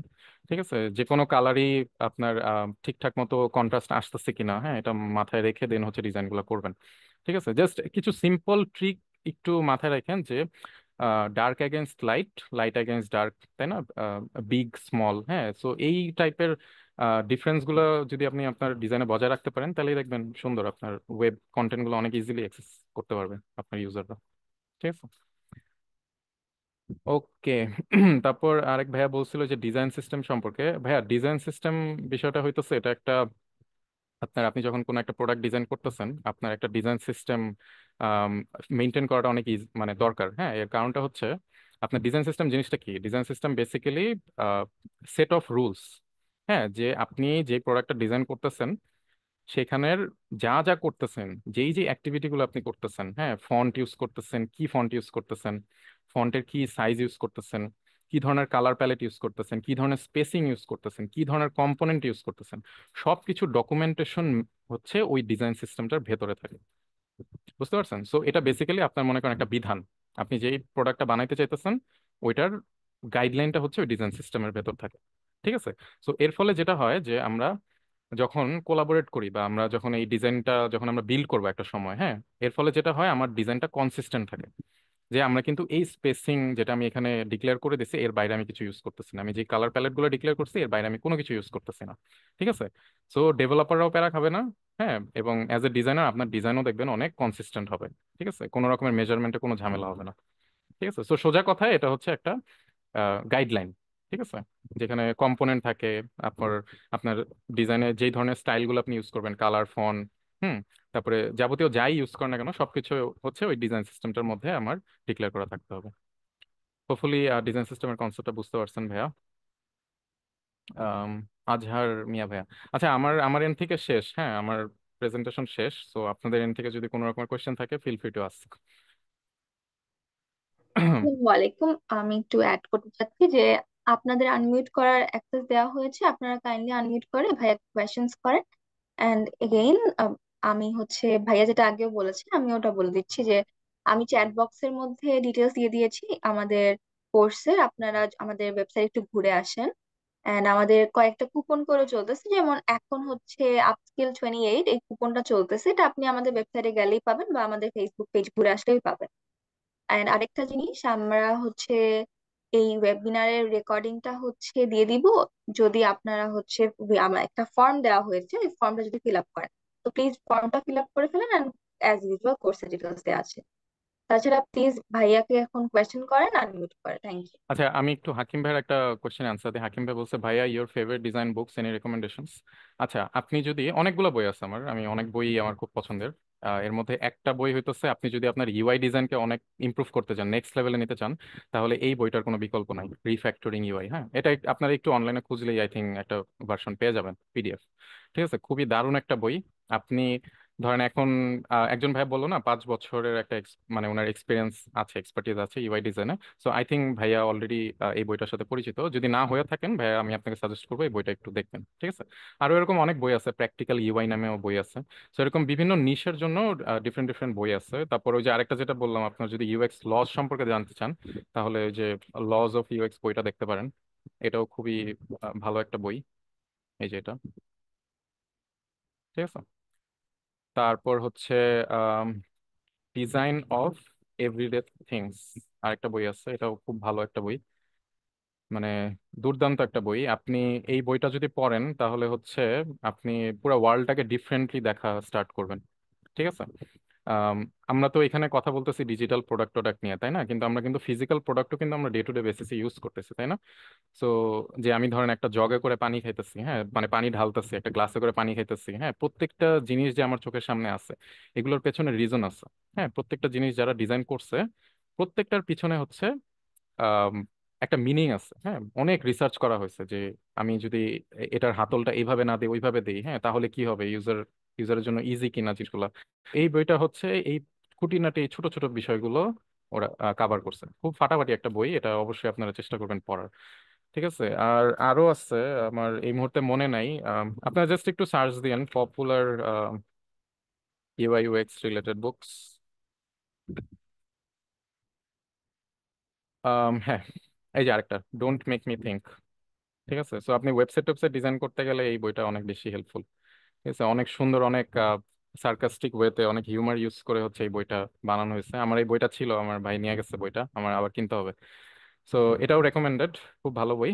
সো এই তিন চারটা আপনি ট্রাই করতে পারেন। ঠিক আছে, এন্ড আই থিঙ্ক এই ফিল্ডে এক্সপ্লোর করতে গেলে আপনি আস্তে আস্তে নিজেই আসলে পপুলার বইগুলো সম্পর্কে জেনে যাবেন, যেগুলো ইউজুয়ালি মানুষ ইউজ করে থাকে। ওকে, আচ্ছা ভাই, আর থ্যাংক কোনো ইউ কোশ্চেন? ভাইয়া, থ্যাংক ইউ ভেরি মাচ বইগুলোর রেকমেন্ডেশনের জন্য, অনেক হেল্পফুল হয়েছে। ওয়েলকাম, ওয়েলকাম ভাইয়া। আচ্ছা, আর যদি কারো কোনো কোশ্চেন থাকে প্লিজ বলতে পারেন। আচ্ছা, আমি আমি কি কোনো মেসেজ মিস করলাম চ্যাটের? একটু দেখি।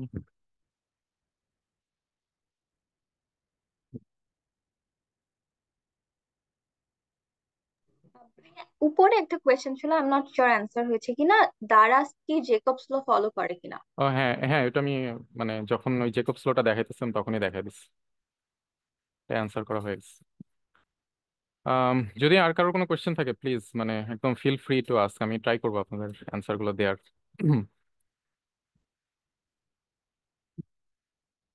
আপনারা যখনই নেক্সট টাইম ডিজাইন করবেন চেষ্টা করবেন যে এই থিওরি গুলো ফলো করার। হ্যাঁ, মানে একটা ডিজাইন যে শুধু আমি দেখা গেছে একটা সুন্দর ফন্ট ইউজ করলাম বা অনেক কালার টালার ইউজ করলাম, হ্যাঁ, তাহলেই আমার ডিজাইনটা অনেক বেশি পরিমাণে ইউজারের জন্য বেটার ইউজার এক্সপিরিয়েন্স দিচ্ছে। হ্যাঁ, বিষয়টা একদমই ওরকম না। এখন তো বুঝলেন মানে এই জিনিসগুলো পড়াশোনা করার পর, এই নলেজ গুলো গ্যাদার করার পর, যে আসলে মানে লট অফ থিংস হ্যাপেনিং, তাই না, একটা ডিজাইনের পেছনে, একটা ডিসিশন নেওয়ার পেছনে। ঠিক আছে, সো এগুলো আপনারা আরেকটু ডিটেলে একটু পড়াশোনা করে দেখবেন, দেখবেন জিনিসগুলো আসলে অনেক ইন্টারেস্টিং। যখন আপনারা অন্য কোনো ওয়েবসাইটে যাবেন, ওগুলো যখন ওগুলোর সাথে মিল খোঁজার ট্রাই করবেন, তখন দেখবেন আম, মানে তখন খুব ভালো লাগবে, মানে খুব স্যাটিসফাই লাগবে যে হ্যাঁ, এটা তো আমি এখানে পড়ছিলাম, হ্যাঁ, এটার সাথে ম্যাচ করতেছে। হ্যাঁ, হাকিম ভাই বলেন। ভাই আমার মাথায় একটা কোশ্চেন মাঝে মাঝে রেজ করে, হুম হুম ডিজাইন প্রিন্সিপাল। এআই, সবাই বলে এআই ডিজাইন এর জব খেয়ে নেবে খেয়ে নেবে। হুম এখন হুম ডিজাইন প্রিন্সিপাল গুলো তো আমরা ভালোভাবে বুঝতে পারি, আমরা মানুষ ভালোভাবে বুঝতে পারি। হুম। এখন সামনে কি ফিউচারে এমন কোনো মানে কোনো এআই বট আসবে যারা ডিজাইন প্রিন্সিপাল বুঝতে পারবে আমাদের মতো, মানে এরকম জাস্ট একটা কোয়েশ্চেন আসলো। মানে মানে ডিজাইনের সবকিছু বুঝে ফেলা, এটা কিন্তু অলরেডি পারে, মানে এআই কোন লেভেলে চলে গেছে মানে আমরা চিন্তাও করতে পারবো না। ঠিক আছে, অনেক ধরনের ওয়েবসাইট আছে আপনি যেমন ফিগমা তো আমরা ইউজ করছি না, বা আমরা হয়তো অনেকেই জানি। হ্যাঁ, তো হ্যাঁ, হ্যাঁ। ফিগমার বাইরেও হইতেছে এখন অনেক কম্পিটিটর চলে আসছে মার্কেটে। হ্যাঁ, ক্রিয়েটি আছে, আমি একটা নাম একটু সাজেস্ট করি, এখানে এটা দেখতে পারেন আপনারা, ক্রিয়েটি আছে এটা। হ্যাঁ, তো এটার ভেতরেই অলরেডি এআই আছে, আপনি যদি ওকে প্রম দেন, হ্যাঁ, তাহলে ওই হইতেছে আপনার জন্য সব করে দিবে।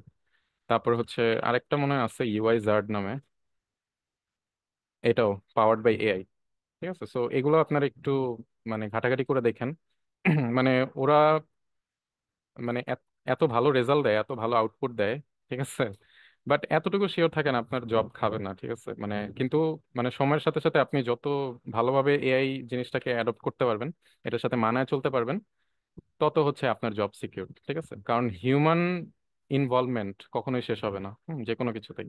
সো ওই জিনিসটা কখনো ভয় পান না। ধন্যবাদ আমি ভাইয়া। হ্যাঁ, ওয়েলকাম ভাইয়া। আমি দুইটা লিঙ্ক এখানে দিয়ে দিচ্ছি, আপনারা একটু এক্সপ্লোর করে দেখেন, হ্যাঁ, এদের এআই ফিচার গুলো। ঠিক আছে, জাস্ট প্রম দিবেন, দেখবেন সুন্দর মতো ইউআই স্ক্রিন টিন করে দেয়। ঠিক আছে, বাট মানে ডোন্ট মানে এটার উপর খুব বেশি ডিপেন্ডেন্ট হবেন না, কারণ আপনি নিজে যেটা ডিজাইন করবেন, হ্যাঁ, ওইটা ওইটা হচ্ছে সবচেয়ে বেস্ট আপনার জন্য। ঠিক আছে, কারণ এআই করলে তো আর আপনার লাভ নাই, তাই না, এটা তো ও করে দিতেছে, হয়তো আপনার টাইম বাঁচাবে। ফিউ ওকেশনে আপনি চাইলে ইউজ করতে পারেন, কুইকলি কিছু জিনিস দেখা গেছে আপনি আপনার আইডিয়াটা জাস্ট বানাইতে চাইতেছেন ওই ক্ষেত্রে। ঠিক আছে, আবার অনেক ভুলভাল রেজাল্টও দেয়, সো ওই ক্ষেত্রে হইলেও কিন্তু হিউম্যানের মানে আমাদের দরকার আছে ইনভলভমেন্টের, তাই না, ওই জিনিসটা আবার এরর গুলো ফিক্স করার। হুম। আচ্ছা ঠিক আছে, আর আর কারো কোনো কোয়েশ্চেন কি আছে? এনিথিং?